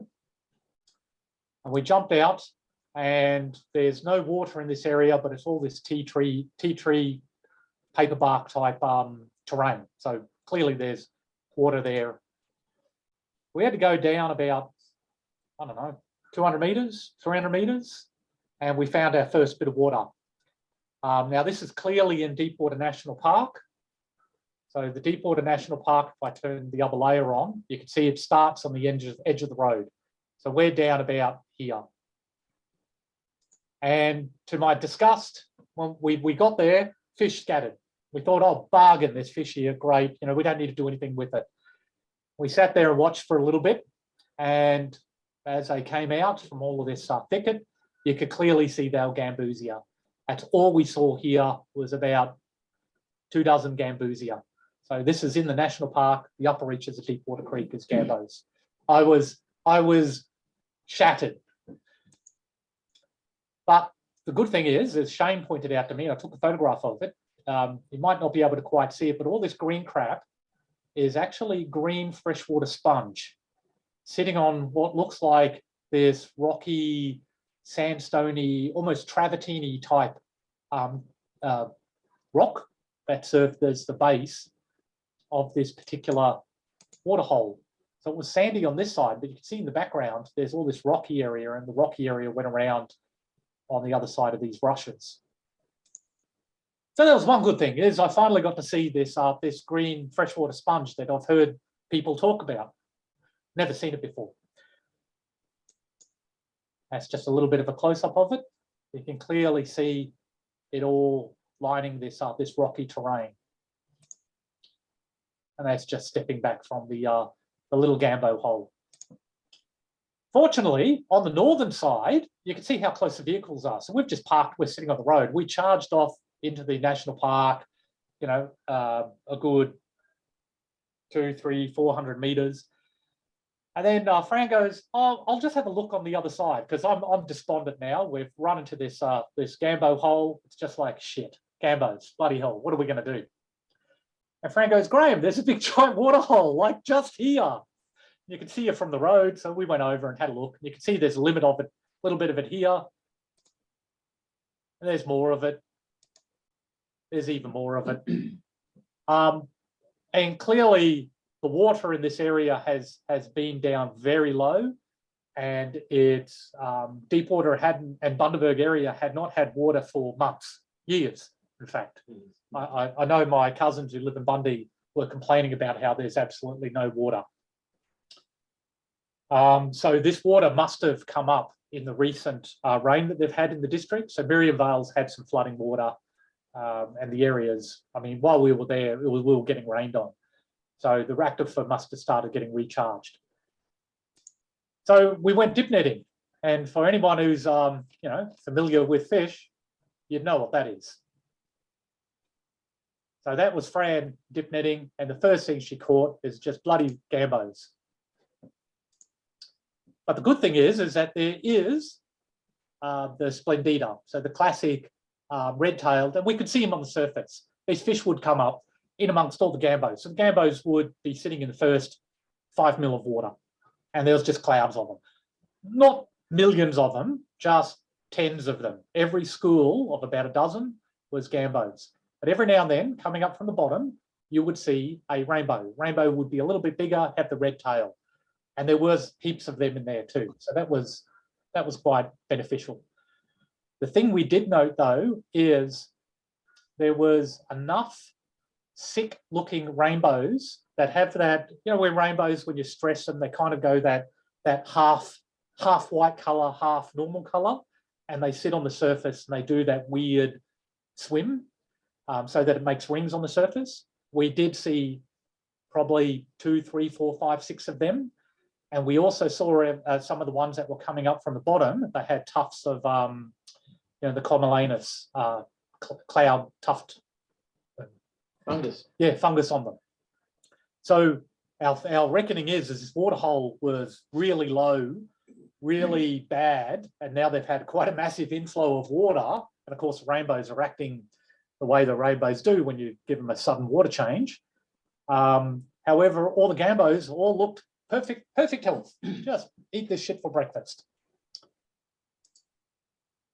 Now, what we've done is around the corner. That was funny. I'm with. This is how I mark where my photographs are. I take a photograph of where we're going to. So the next series of photos, I know where we are. So this is area 1. We're heading to 1A. So if I just quickly go back to the map, we've driven down, and there's this clear road that heads off to the east. And Shane says, "Let's go have a look." And I go, you know what? Why not? It was early in the morning. It's about 10 o'clock. Let's charge down this road. So I've just marked on the map. We're heading towards 1A. Graeme, can I ask a quick question? Sure, mate. Does anyone in ANGFA Queensland own a field tank? Yeah. Do you ever use it? Yeah.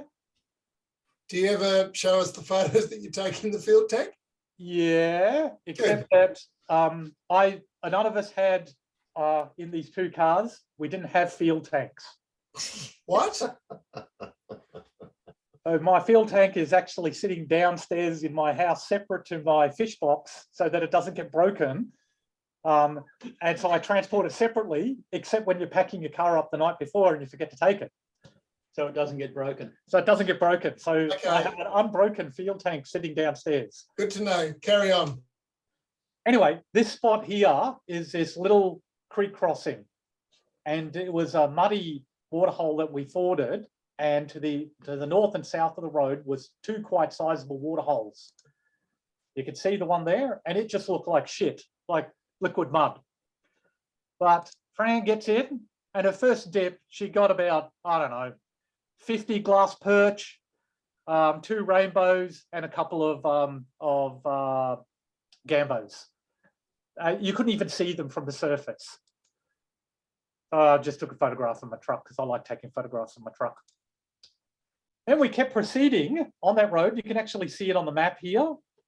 So that's now where we've gone down this road, because the scale's actually deceptive. You can see it down here. It's only like 300 meters, the turn off from where we first fished. Then we've gone 100 meters. And now we've just gone down this road here, and we're going to aim to get down to this spot here. So this is where Deepwater Creek opens up into this classic, you see at the causeway, just this huge waterhole that's 20 meters across and 300 meters long, and it's deeper than a 6-foot net. I'll call this 1B. And this is where the road peters out. Obviously, someone was really desperate to get to this fishing spot earlier. And there's Deepwater Creek. Now, this spot of Deepwater Creek, I've never seen it before, because all along the edges is full of aquatic plants. Like just stuff that you don't see at the causeway. We spent a good half an hour here fishing. We threw the traps out. We didn't see any gambos. We didn't catch any gambos here. We did catch lots of good-sized splendida, you know, the deep-water style splendida. But we didn't. Oh yeah, we did get hardy heads here, and we did catch more of the glass perchlets in the bait trap, not the bait traps, the dip nets. We did get some firetails, but I don't think we actually got them here. And of course, yeah, we didn't see any other types of gudgeons. No gudgeons were coming up in the traps, which was a bit of a surprise. Hang on, just let me go back here.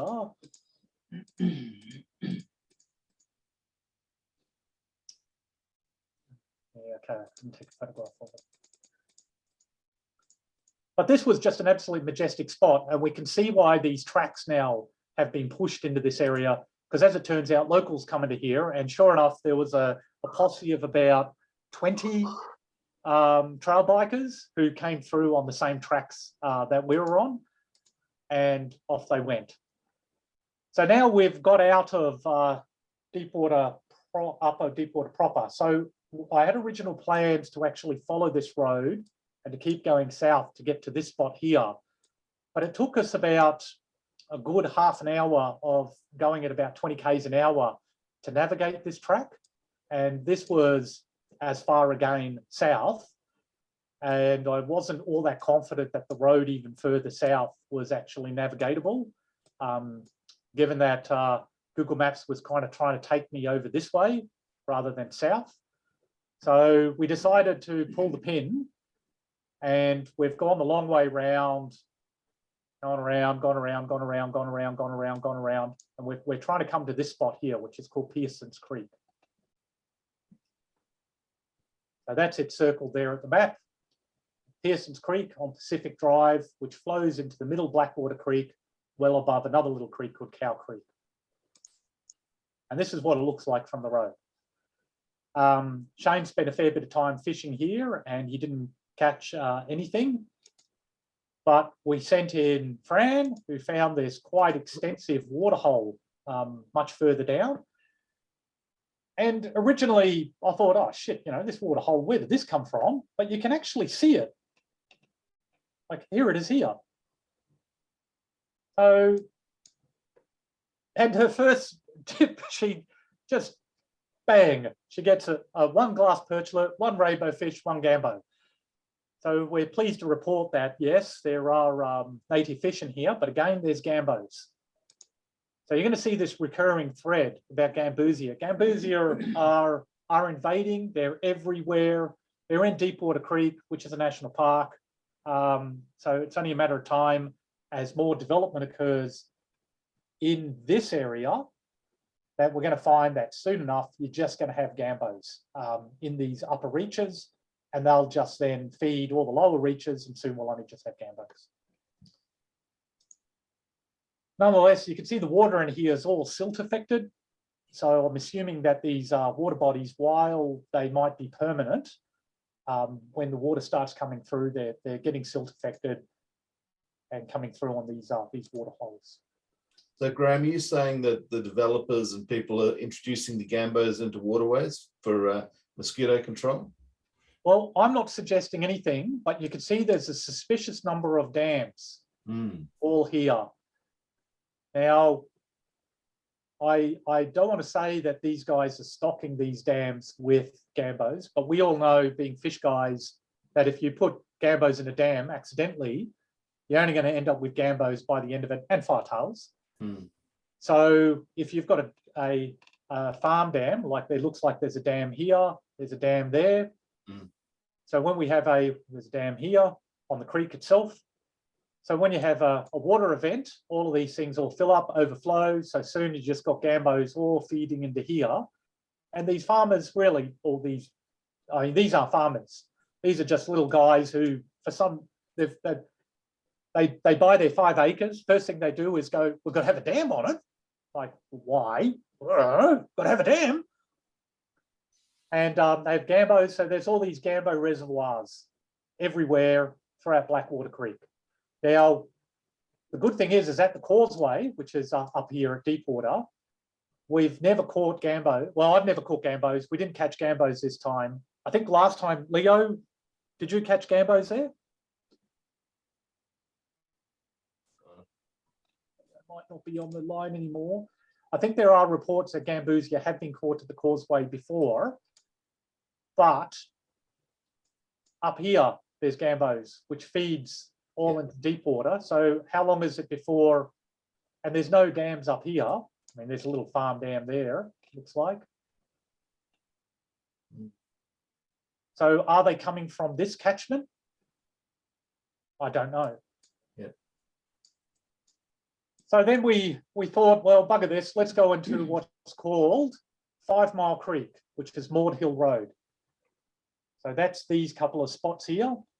And this is where my heart actually sank, because when you look at Google Maps, you go, oh shit, there's really good terrain here. It all looks like it goes into this swamp over here to the right. And it looks like it's reasonably preserved over here to the left, till you actually go there. And then you find this, you know, classic, as much as I don't want to say be negative towards farmer holders, but some dickhead with a tractor who just wants to do something. So it's just run a dozer through it and clear it all. For why? I mean, what purpose? I just don't get it. So I went upstream as far as I could go, and downstream from where I am here, the farmer had actually constructed a dam, so he's turned this area into a bit of a reserve. And all I caught in here was just gambos and firetails. So this is one of these little, you know, stinky, swampy areas that the water's quite clear, but it's got about a foot deep of mulm in the bottom.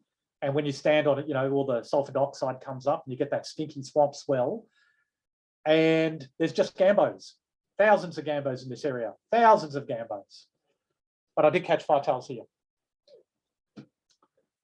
Now this little area, if I go back to Google Maps, is right about here.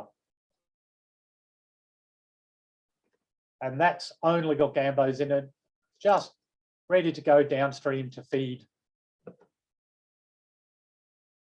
this area. Now we did drive up into this road because I was quite anxious to examine this track to see if these tracks, because Google Maps is a little old. It's probably 10 years old in this area, and I wasn't quite confident that this track ultimately would link up to get us into this spot. So I took a photograph of that. It actually looks like a pretty good track. So I think next time we go up to 1770, we'll have to definitely see if we can go in to get into this area, but from the south rather than from the north. So Maud Hill Road is this road here. Those people are interested. Now, Leo had said, make sure you get into Blackwater Creek. So for all those people who don't know, Blackwater Creek is actually the southern tributary of the Broadwater system. So where Deepwater comes in from the north, Blackwater comes in from the south, then together they make what's called Broadwater. So you can see here's Deepwater just there. This is all Blackwater Creek. And then from the here down, this is called the Broadwater. And if you ever get a chance to get into that area, go have a look. It's absolutely majestic, except that this area all here is pretty much all macadamia farm. And I'll show you some photographs of that later.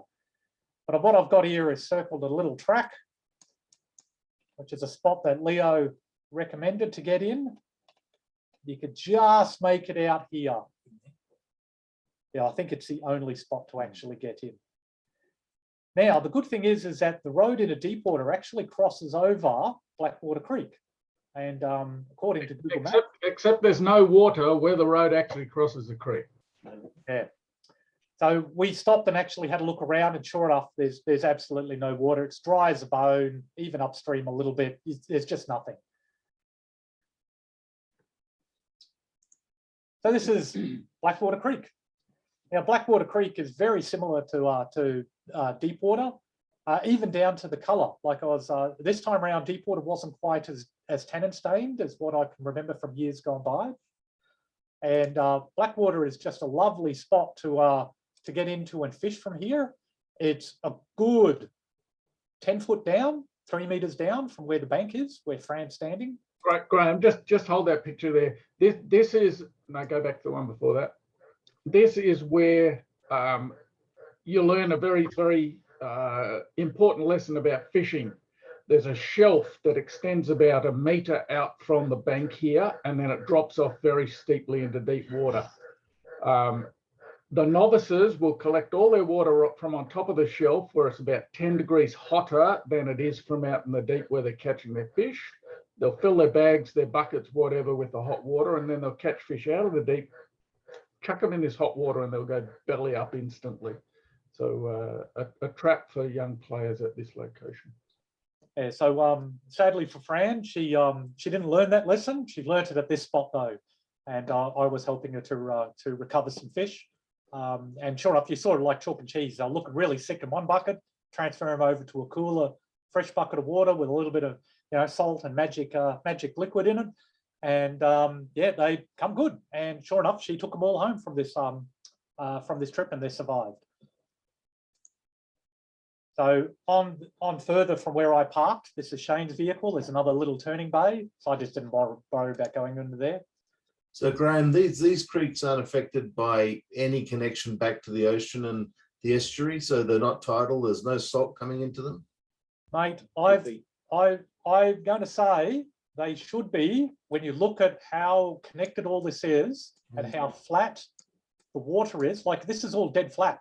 The section where Graeme was showing you to fish is pure fresh, but not far down from that, it starts to become estuarine. Just go south a little bit, Graeme. No, I'm not sure. Bullshit. Just stop. You guys have a look on Facebook and YouTube, and I shared a video about the new blue eye that Pete's been doing some work and camera, I think. Pretty sure that's the hole where the video was taken. Huh. So that's got the new blue eye. Because that's a bit of a hard trek in. If you- I came down the beach. Yeah, I was going to say you'd have to do that. Yeah, that's it. You blew it. Whew.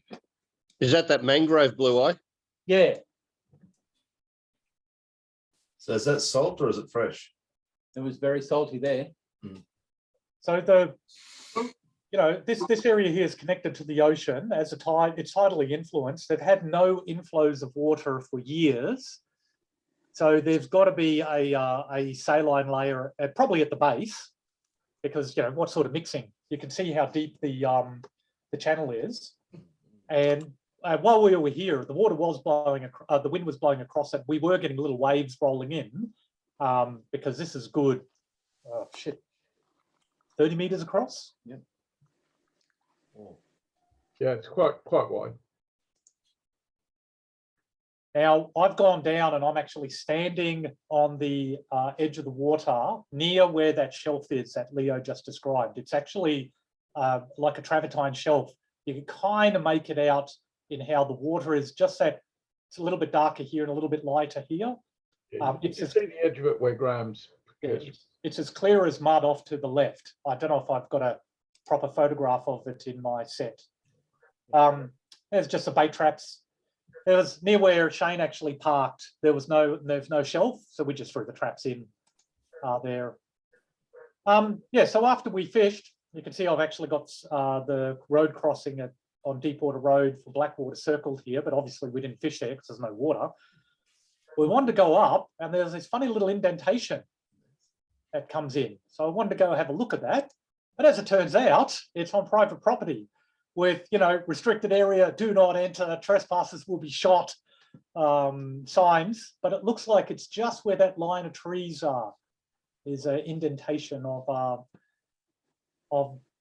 Blackwater Creek. I mean, I don't know if it's man-made. I don't know what it was. I just wanted to go have a look at it. But yeah, the vehicles are parked just here on Fingerfield Road.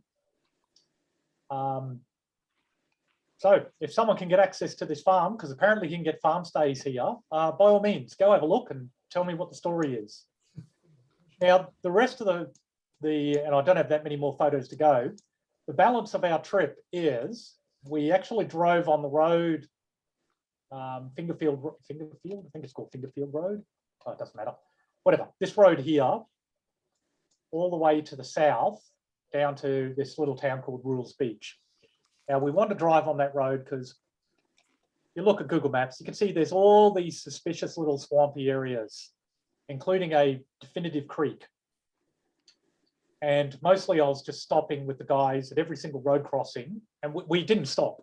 We just slowed down in the cars, had a look, and while there were little crappy swampy areas, you could just see they were affected by runoff, or that just filled up in the last lot of rains we had.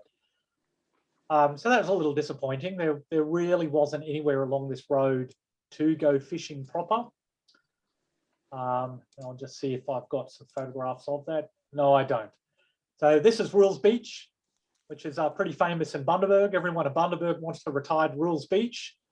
I've never been there before in my life, despite spending pretty much every Christmas of my first 30 years of life at Bundaberg. It was a lovely spot. So we got out and had a walk down the beach, and Shane got out and had to talk to some of the people who were down here at this dog. There was an eagle a hawk. I tried to get into focus and I just couldn't. So that was the best of my blurry photographs. And the house that's just right there on the beach, $1 million views. The eagle's called a Brahmini kite. Okay. Yep. And one of the things is, because as I mentioned, my family's from Bundaberg, so the Finsens came out from Denmark in 1870 something and landed at Rockhampton, and then came down to South Callan as timber getters and lived on Finsen's Road. So I just had to go get a photograph of me at Finsen's Road, and needless to say, a lot of my family members actually didn't realise that there was a road in South Callan. So yeah, we took this one on the day as we were heading home. So dropped in there and went to Bundy to worship at my wife's shrine, which is Kalki Moon Gin Distillery, and bought a little bit of gin, and that's the conclusion of my talk. Okay, before you finish up, just a couple of, okay, if you can just stop sharing for a moment, Graeme. Yep, it's done. Cool. Okay, so we will. 2 I can answer. Okay.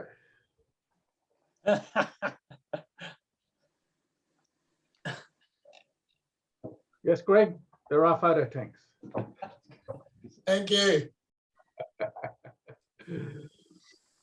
So the Gin Jubilee that was talking about, you can see on this particular image how they've got this fluorescent yellow stripe through their anal fin.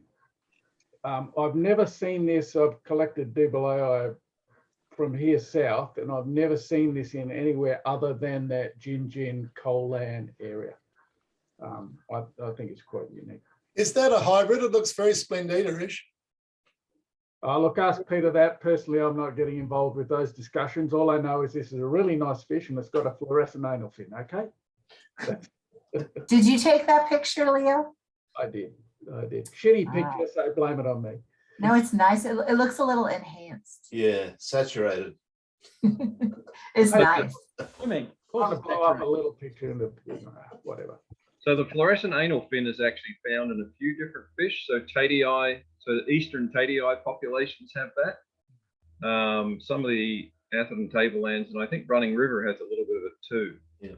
Okay, but in terms of Jubilee, have you ever seen another Jubilee with it?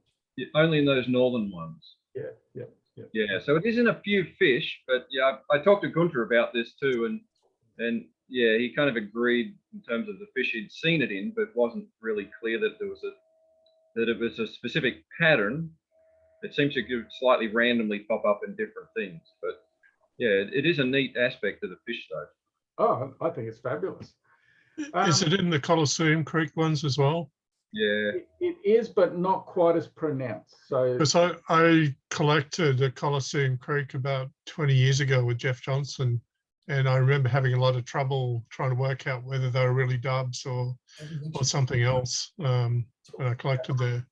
who's speaking? Sorry, I can't read to him. Tony Gill. Tony. No, We also got Magunda and Gambusia back then too. I've been wondering who Giller was. Gilla McGilla.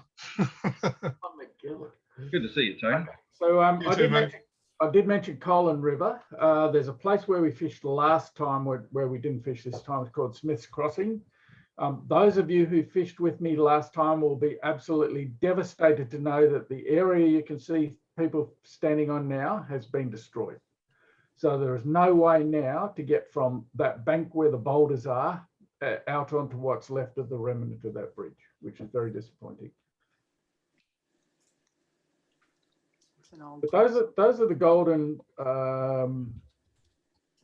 hardy heads that I was talking about. They've lost a lot of the color due to stress on this photograph, but you can definitely see that there's a gold orange coloration there that I haven't seen on any other hardy heads. Maybe it's just because I've never seen them in spawning colors, don't know, but this is the only place where I've ever found that gold coloration. Those are some very speckled, unspeckled hardy heads too, by the way.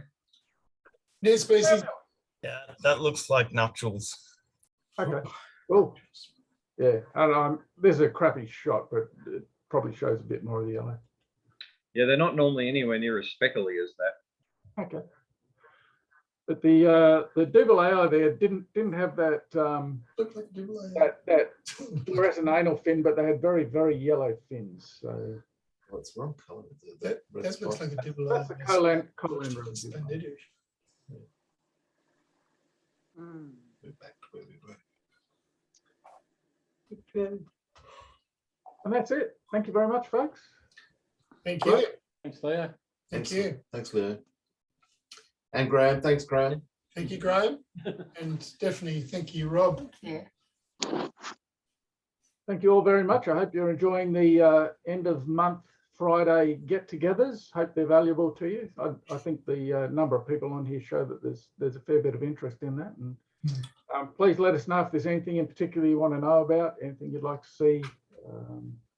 Otherwise, we'll keep bringing you our favourites. Cool. Well, we're going out on a field trip tomorrow, so we'll post all of the brown and grey, muddy-looking things that we find down here in Oh, Victoria. the BLBs. Where are you going? Don't call Cretaceous brown. Cretaceous are beautiful. Boring little brown fish. What about southern pigmy perch? They're quite nice. Okay, except for those, yeah. Quite nice. And the Pucilla. Quite nice. They can be sometimes. Right, I hope you all have a fabulous weekend, and we'll see you all next month. All right, no worries. Hey, Leo, Yo, I sent you a note in the chat for you to have a look at. I'll find it. Oh, Where are you going on your field trip? Jordan. Near Tooradin in Western Port Bay. So it's actually going to be estuarine marine, not freshwater this time. That doesn't mean anything to her. It's on the way to Phillip What Island. is, We're, Oh, we're, okay. we're chasing milky What are you getting? toadfish and bull rats. And Oh. there's an incredible goby that John photographed with great big pectoral fins and quite good coloration. Mm. I can't think what it's called. No. are you gonna collect or are you just taking pictures? Just taking pictures. We've got a field tank. We're going to be taking pictures and showing them to people. A field tank, what's that? Yeah. So mostly you guys now have seen what I'm interested in. I don't actually, I've got way too many fish as it is, and I don't really go to collect fish to take them home. I go to spots to go, what is here?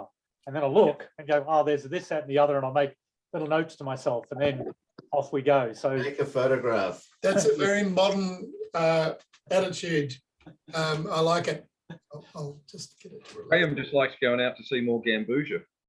oh mate, I couldn't believe when we went into that one spot with the green sponge. And that's all we got was gambos. I just couldn't believe it. I was just shocked. I go, what the hell? How? Like just how? I mean, I know how. Graham, Anglesey River holds the record for gambusia within 1 square feet of 3-inch deep water in a ground cover plant was 85 gambusia. And over a total of 12 square meters, there was like 20,000 gambusia in 3 inches of water. Do you want some, Graham? We can ship them up to you. And they've all died, and now we've got 20 billion mosquitoes.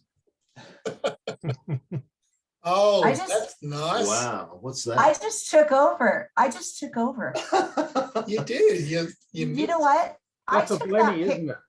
I took that picture when we were collecting around Agnes Waters, and I wrote up here, I look back at 2015. Is this Is I don't- Stibelius meliagris. like I wrote, yeah, Estibelius peacock. Is that, did you find any of those, Graham? Nope. It's estuarine, isn't it? Yeah. When I get down We're to a looking bit at south of tot- Sydney. We're looking at totally different places, totally different. Oh, Yeah. Don't these guys bite? Those ones bite, don't they? The teeth on it. You can see the teeth. Yeah. look They at it. actually flog them off for eating algae in marine tanks and as lawnmower blennies. Yeah, okay. So they're not a vampire, Blenny. No, not Very the little saber tooth. Gosh, gorgeous. Yeah, we took, Peter, where did we collect? I don't remember where we caught them. I don't actually even remember catching them. I just remember I got really into taking pictures, and Yeah. and we had so many cool, and we were camping at Agnes Waters, and we went on a snorkeling tour, but then we went and collected a bunch. Well, that was a real Heiko Blair shot because he gets all his fingers in the photo as well. He likes photographing his hand because every now and then he puts a fish in front of it. All right, folks. Anyway, folks, I'm out of here. Yep, cool. Good seeing you all. Thanks, See Leo. you later. Bye all. Enjoy the shots. People want to chat. Okay, Thank guys. you. Bye. What time are you Really going to going fishing. I thought 8:30. Be back, Fred. be? We're going to take Henry. Look offline. Is he coming here? No, I'm going to pick him up. Hey, Graham, Bye. Oh, I think we did that last time. That's all right. Good. That's good. Cool. Bring your spare pair of waders, whatever. Yeah, well, Oh, by the way, it's still recording according to my screen. that's it. I'm just doing that in case somebody says something controversial and I can hold it over them. Greg's a dickhead. Oh, now I've got to go and edit that. That means it'll never get put up. Greg's a big dickhead. Bloody mute you. Jesus. Peter, Not for long. Actually, I just wanted to say, Pete, I'm not sure what you did with those moggies that you collected for me, but they're not real smart. We've had 3 lots of eggs, one laid on the heater, which was turned off, one on the glass, and the third batch, actually, they managed to lay underneath a pump that was pumping externally, so all the eggs just got sucked out as they laid them. So yeah, I'm not sure what, perhaps it's just too much sun up there in Queensland or something. Don't they have any pipes or terracotta pots or something to lay in? Briggsy was at my place when they just laid on the glass, and he said, you'd reckon they would have chosen one of those 150,000 other places you've got in there for them to lay. But yep, I've got everything in there, but that was their preferred options. Well, you know, they are from Toowoomba. Yeah, that's what I'm saying. Yeah. Yep. If you're going to live in Queensland, why would you live in Toowoomba? It's the coldest place in Queensland, just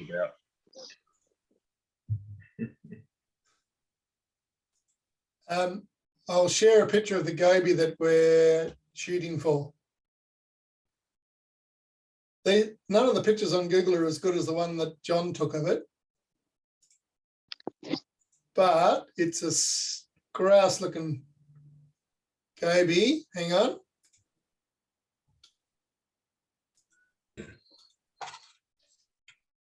Oh, cool. Oh, very Anyone cool. see that? Yeah. Bridled goby. Aphrenogobius by something or other. Bifurnatus. Bifurnatus. Yeah. Pretty cool fish. look at the tail. That's such a long. Where is that? Seen enough?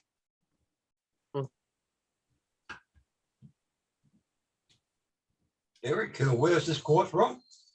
It's local to the Melbourne area.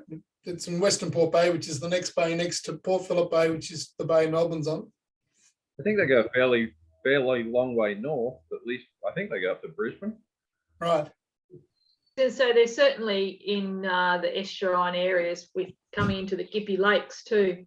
They're actually much more colourful than that photo there, much more colourful. And I'm only making the point because people usually say that in Victoria we've got small, brown, boring fish, which is not always the case. You had to have one.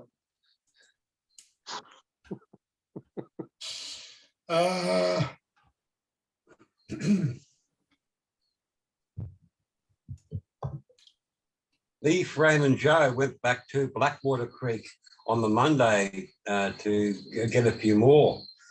Fran caught a beautiful big male, full grown, absolutely gorgeous. And also got me a pepper spotted gudgeon as well. That gudgeon currently now is the front fish pond, hopefully chewing. You there? Yep. Yeah, well, he can hear. Yeah, the gudgeon now is hopefully in the front fish pond, hopefully chewing on the goldfish fry. It's big for my tank. I love them, but yeah. But anyhow, I've got a really good breeding colony of the Blackwater Creek Spondita. They are definitely more healthy and more jumpy than the deep water. I've got them dedicated to 1,000 litre IBC, putting new mops in there every few days and putting them in a tub with green water in and see how they go. So if anyone wants to, they come to Brisbane, I should have some fry before winter. Cool. So that map I shared is just that's the distribution of Bifurnatus. What's that location up on Cape York? That looks a bit weird. It's be a mistake.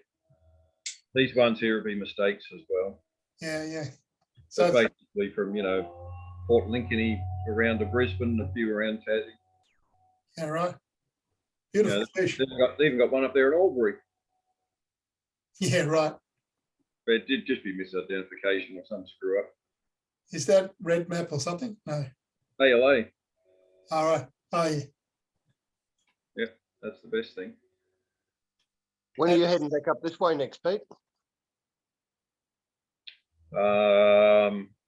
Once Queensland gets vaccinated and things get slightly more back to normal Okay. in terms of borders and all this other shit. I got no idea. Who knows? I mean, yeah, no idea. Well, we're getting some pretty severe rain up here now. It's yeah, everything will get a good flush anyway. Yeah, parts of the Burdekin and the Fitzroy got smashed yesterday, I guess it was 100, 150 mils. Yeah, well, it's been raining up around Taravale and up around the back that way as well. So that might push them down a bit further for you. Yeah. Well, I had massive rain around Bundaberg. We had about 200 mils there the last couple of days. So right in the center of that really dry patch that had been really dry. So yeah, all of that reach has had really good rain. Yeah, I'm working in Mackay at the moment, driving back tomorrow. Oh, and okay. yeah, it's been raining on the other side of Mackay here and basically all the way up the inland. So everything's getting a nice dose of water. Did you see that big storm they had there the other day that had that giant rotating cloud that looked really good?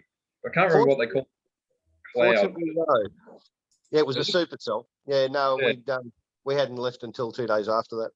Yeah, looked pretty impressive on they had some time footage of it. Yeah. Rolling into Mackay was pretty cool. Well, they had tornadoes just north of Mackay here up around Bloomsbury, I think. Yeah, well, they had those giant hailstones that were 16 centimeters. Yeah, yeah. It's amazing what's happening here at the moment. If you look at the bomb radar, it's raining from about Mackay all the way to Weipa. Yes. Incredible. Yeah, it's the rain in the right spot for the creeks on the western side of the range. Yeah. And yeah, it's just topping everything up on the coastal side now. And even in the northern part of the Northern Territory, it's getting hammered too. Yeah. Very exciting. Steve, where are you again? Like where in Queensland? Mackay or Mackay, depending Oh, on you're Mackay. Mackay. Is it Mackay or Mackay? Depends on which side of the bridge you come from.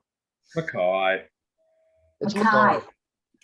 Mackay. A lot of good gobies there. Yeah. Hey, just to fill you into the trip up the Cape got canned. Jason had to go back to work 2 days before we left. What do you mean he had to go back to work? He got called in early. Oh. So the Archer trip, lower Archer trip's been put off again until after the wet season. Yeah, okay. How's his PhD coming along? He's actually working on that. Really? Yes. God. Wait, is this James? No. Oh. You haven't met him.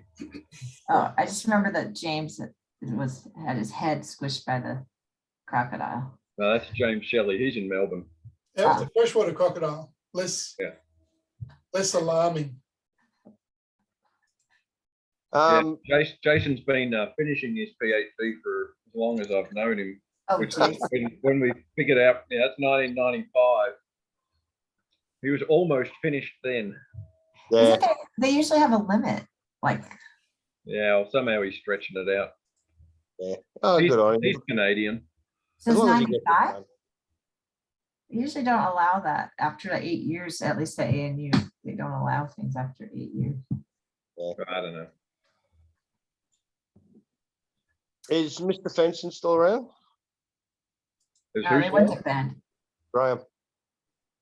Graham's pissed off, I think. They went to bed. There's only 9 people and one is an iPhone. Oh, okay. Who is iPhone? I don't know. Who is iPhone? Are you there? Is that me? No. No, I just wanted to talk to him. He was talking about streaming the conference next year. So I just wanted to see how he got on with Andrew. Oh, okay. Yeah, I dobbed you in for that. I said, I'll bet Steve would love to do that sort of thing if he can be there. I was on the call and he completely threw you under the bus, Steve. Yeah, I figured that'd be the case. I'm actually doing one at James Cook University on 2nd and 4th. I don't even know what the content's about, but yeah, some live streaming thing there. So obviously it's second nature to you to be able to do it. Technology wise, yeah, it just depends on what the clients want as to how difficult or how easy. So, but what you guys are talking about is it's probably at the higher end, as in because you need to have CDNs and everything sorted out so you can have pay-per-view and all that sort of stuff. You're speaking double Dutch to me. I don't know fucking clue what you're talking about. But if you can do it, do it. But Andrew's the king. Andrew's very, very switched on. Good. So he's talking to the right person, because it's actually the gear we're hiring his gear to do the job up here, because he can't come up and do it because he's tied up doing some defense stuff. So yeah, all under control is the bottom line. right. Gee, that talk from Rob was good. Bloody hell, he's so detailed. The funny thing was that was his cut down version. It was so like it was getting me all emotional. The funny thing was when I originally talked to him about it, he came back with something, and I said, "Yeah, it'd be good if you could keep it, you know, a bit closer to 20 minminutes than 40 minutes." And he's like, "All right, I'll cut it down." I think it was like an hour. Yep, it went for an hour, I think. Because I was like, oh wow, but I didn't realize all that fire stuff. I didn't really care that he was going on for a long time. But good stuff. Geez, I met Rob at ANGFA when we used to hold the meetings at, is it Sherwood School, High School? I don't know. You're the only Queenslander still on, I think. Oh, right. Yeah, way back. Shane's there. Oh, Shane's still there. Yeah, I think it was Sherwood High or something we used to hold the meetings at on a Friday night. Yeah. Him and Brooksy. Yeah, he's been in Ang for a long time. Where does Rob live now? Because I mean, when we were up in Queensland, we Yes. saw. What? He's out in Esk. It's Verna on the iPhone. Hi, S. Verna. Where the hell is that? Esk, nobody goes to Esk, so don't worry about it. But I guess when we were in Longreach, he met us there, but then did we ever go to his house? No. Yeah, we've been to his house. Oh, I don't know. It's all a blur. Only once. You've only But it been was, yeah, I thought it was good for me because I'm looking at filling out a shed at the moment and was working out what to put on the front of it because it faces north. And he said about getting the doors that are specifically made for the cool room paneling. So yeah, because I'd been arguing with the other half about what we could and couldn't put there, and so yeah, so now I have some more ammunition. It'll be good. Is heat your problem or cold? Sorry, Is it heat the problem or cold? we're in Victoria, Oh, so yeah, the cold's the okay. problem. Hang on, it is, but you could get 45 degrees where you are too. Oh yeah, true. Yeah. Well, it's just Anyway, we're having lots of discussions on. Yes. Anyway, I just say to just do it. That's it's fine. It'll work. Just do it. But apparently, there's lots of other stuff that needs to be considered. Yeah. I helped to build a satellite teleport in Malaysia out of 40-foot shipping containers, and we had the reverse problem with heat. And somebody put us onto this thermal coating that you can basically spray or brush onto the outside of the containers. It's it basically, it's coarse, it dries like powder, but it bakes together, and it's used for thermal insulating walls and things like that from the outside. I can't remember what it was called. Presumably white in colour? White? Yeah, bright white. Yeah, right. Yeah, and it was fantastic. We had the shipping container, and it was lined with the fridge liner stuff because it was in full sun from sunrise to sunset, and we had 2 small box air conditioners inside, and that was what was keeping probably 5 racks per container of electrical equipment, teleport, satellite down converters and up converters, and yeah, and it was just fantastic. You could put your hand on it and you couldn't feel the heat, but you go to a metal object outside that's in the same area and you couldn't put your hand on it. Wow. So I don't know what it cost because I didn't buy it. The boss bought it before I flew back in. But so there is stuff out there if you really need to do that sort of thing. But finding the names of it. One of the other tricky things too is that often in cooling climates, people prefer to paint things dark than light. Yeah. So you actually absorb a bit more heat. But if you've got 4 inches of insulation, I think you'd still want to be reflecting heat, not gaining heat, because it's probably, well, I don't know, I was going to say it's probably a little bit easier to heat than it is to cool. But yeah, I don't know. If you've got that amount of insulation and it's hot enough, I'd be more worried about keeping the heat out than worrying about getting just a teeny bit more absorption in the winter time on black roof and walls versus, a shit pile of heat gain in summer. Yeah, with this, where I'm wanting to put this is actually just filling out. So basically lining an existing shed with the cool room paneling, but at the moment the shed's open to the north, so that's why putting something glass on the front of it so that over winter we can maintain temperatures and also maintain the growing season a little bit longer. It's sort of You're going to have a concrete floor? It is concrete already. Yep. Oh, so your one problem is going to be whatever heat you put into that concrete slab is going to dissipate out way beyond it, and you're going to lose all that heat. So you're actually, in theory, you really want to isolate that piece of slab, but you can't.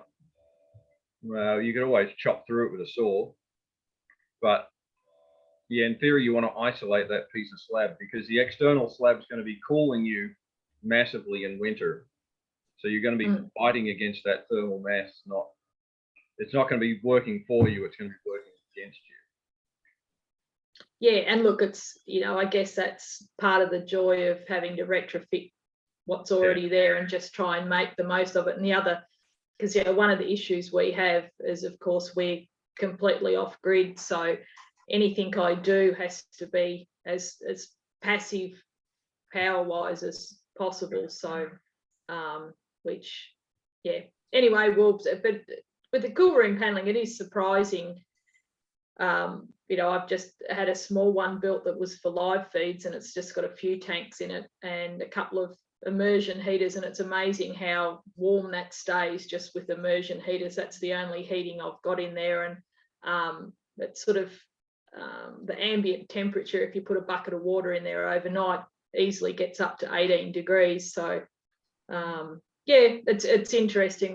We'll see, but otherwise we'll have to look at some sort of heat source over winter, which we'll see.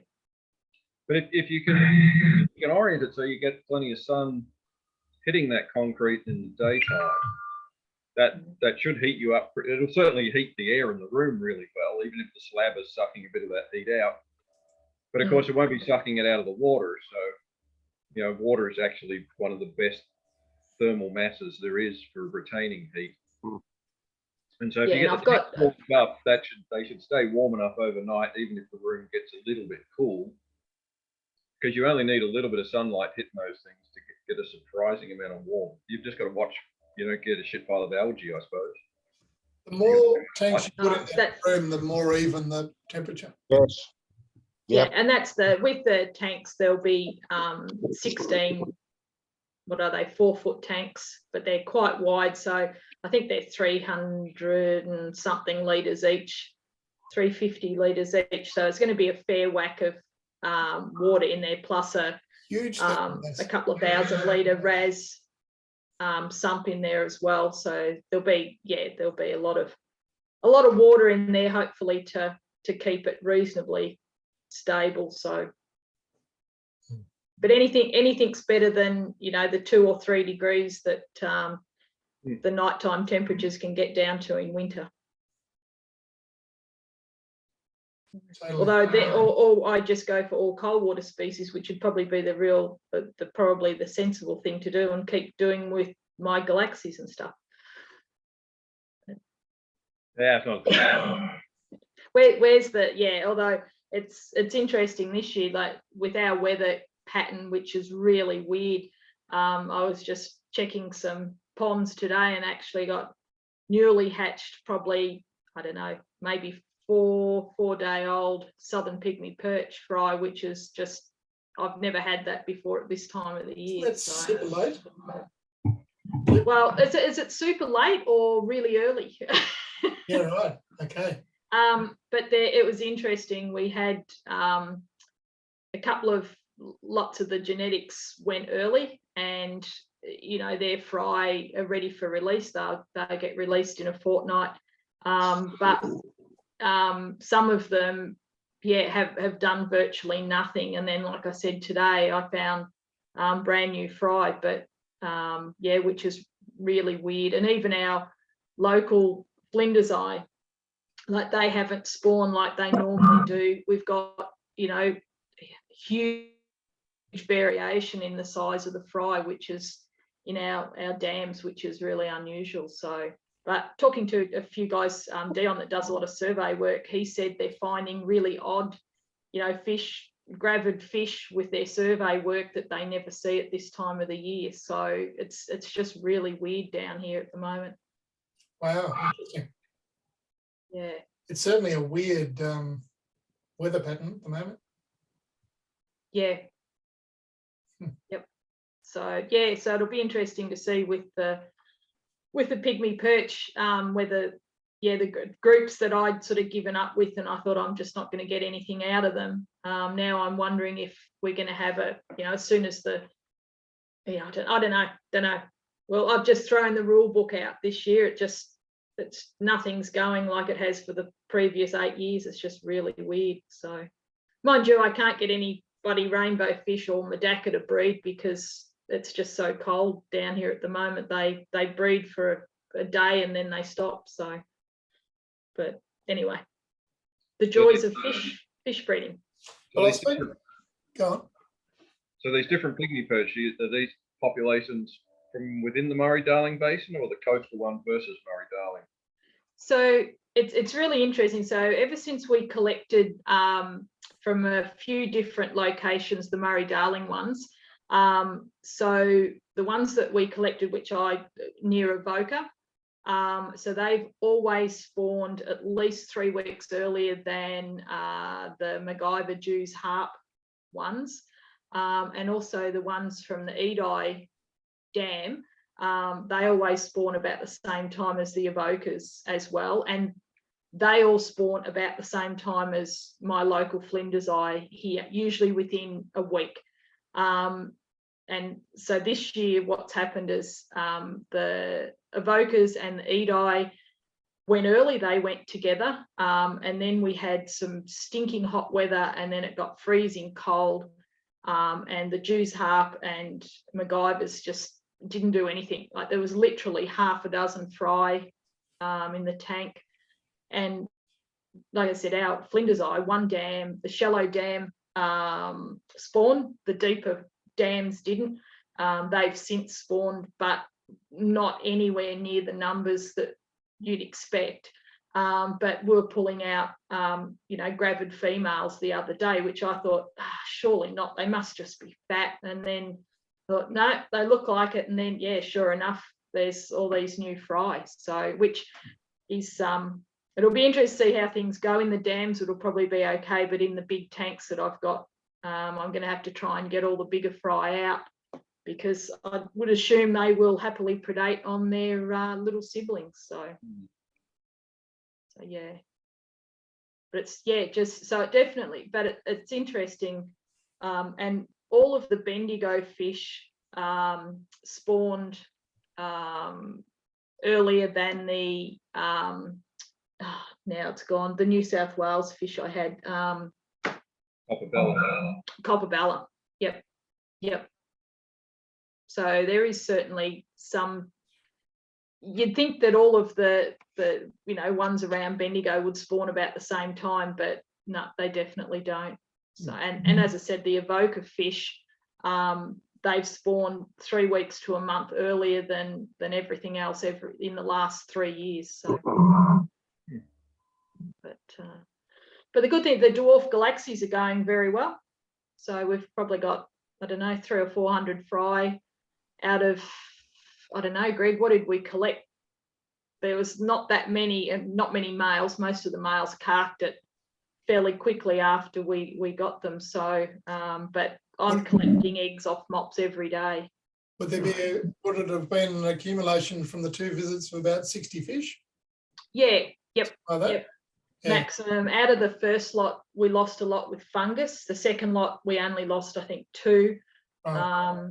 But yeah, which is interesting. So I probably need to, when we get the new juveniles coming through for breeding, is actually do some individuals in tanks and just see, you know, how they spawn, whether they're spawning, you know, a few eggs every day, or whether they are just, you know, laying sort of 10 or 15 eggs and then having 5 or 6 days off or whatever. Because certainly at the moment, yeah, there's eggs on the mops every day.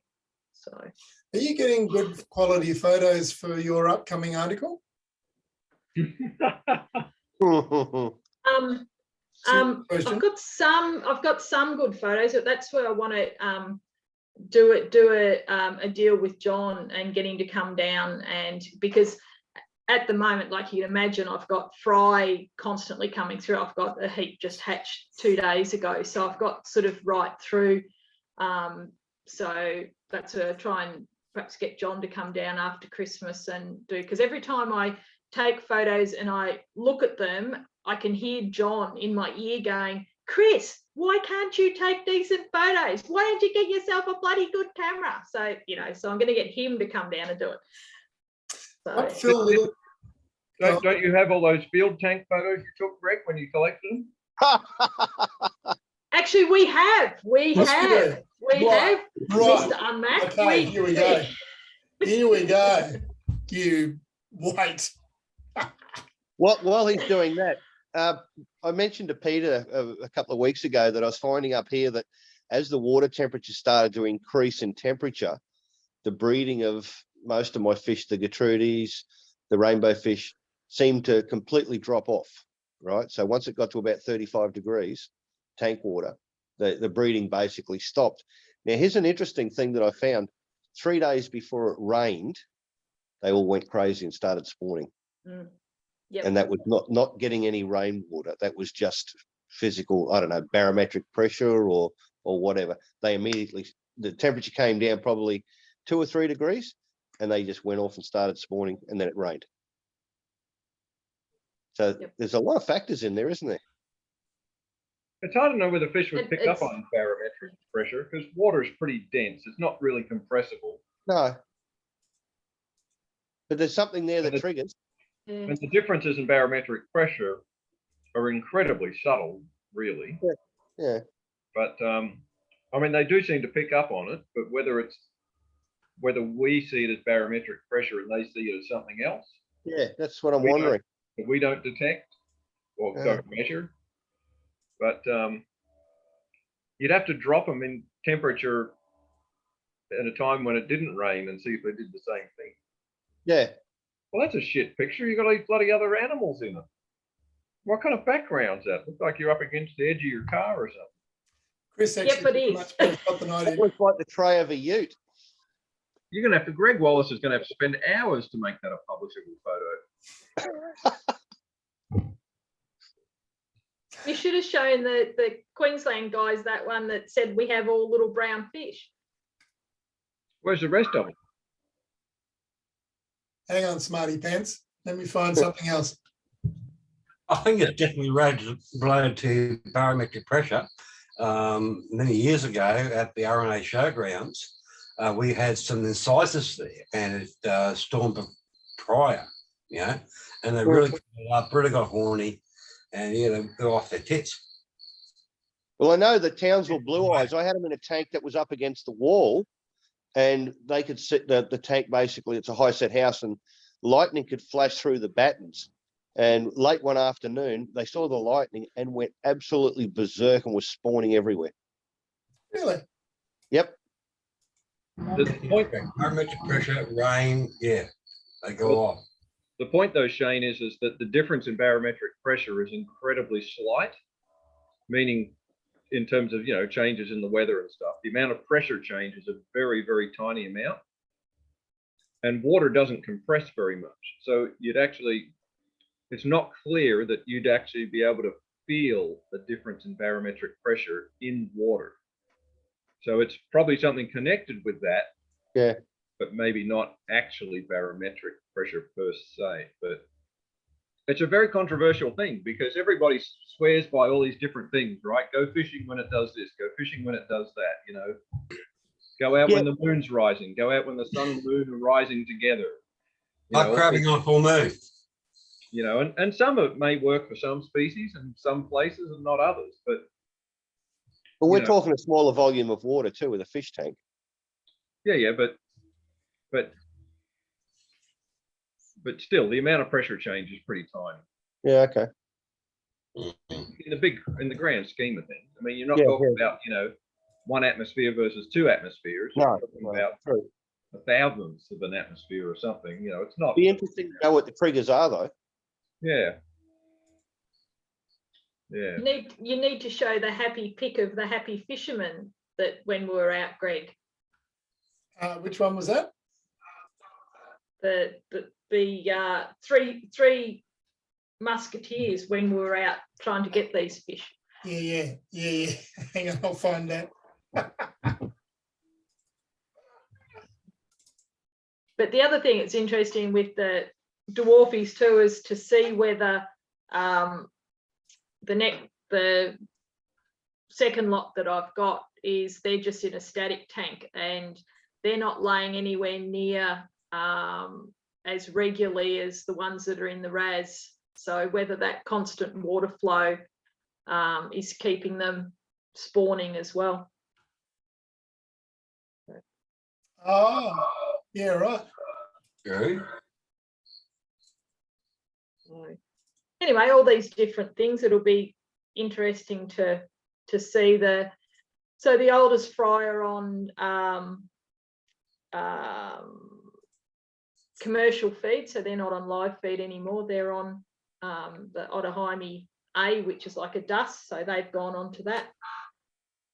So be interested to see if we can keep them on artificial. There we go. As you can see, it was lovely weather when we were collecting them. Typical Victorian day. Yeah.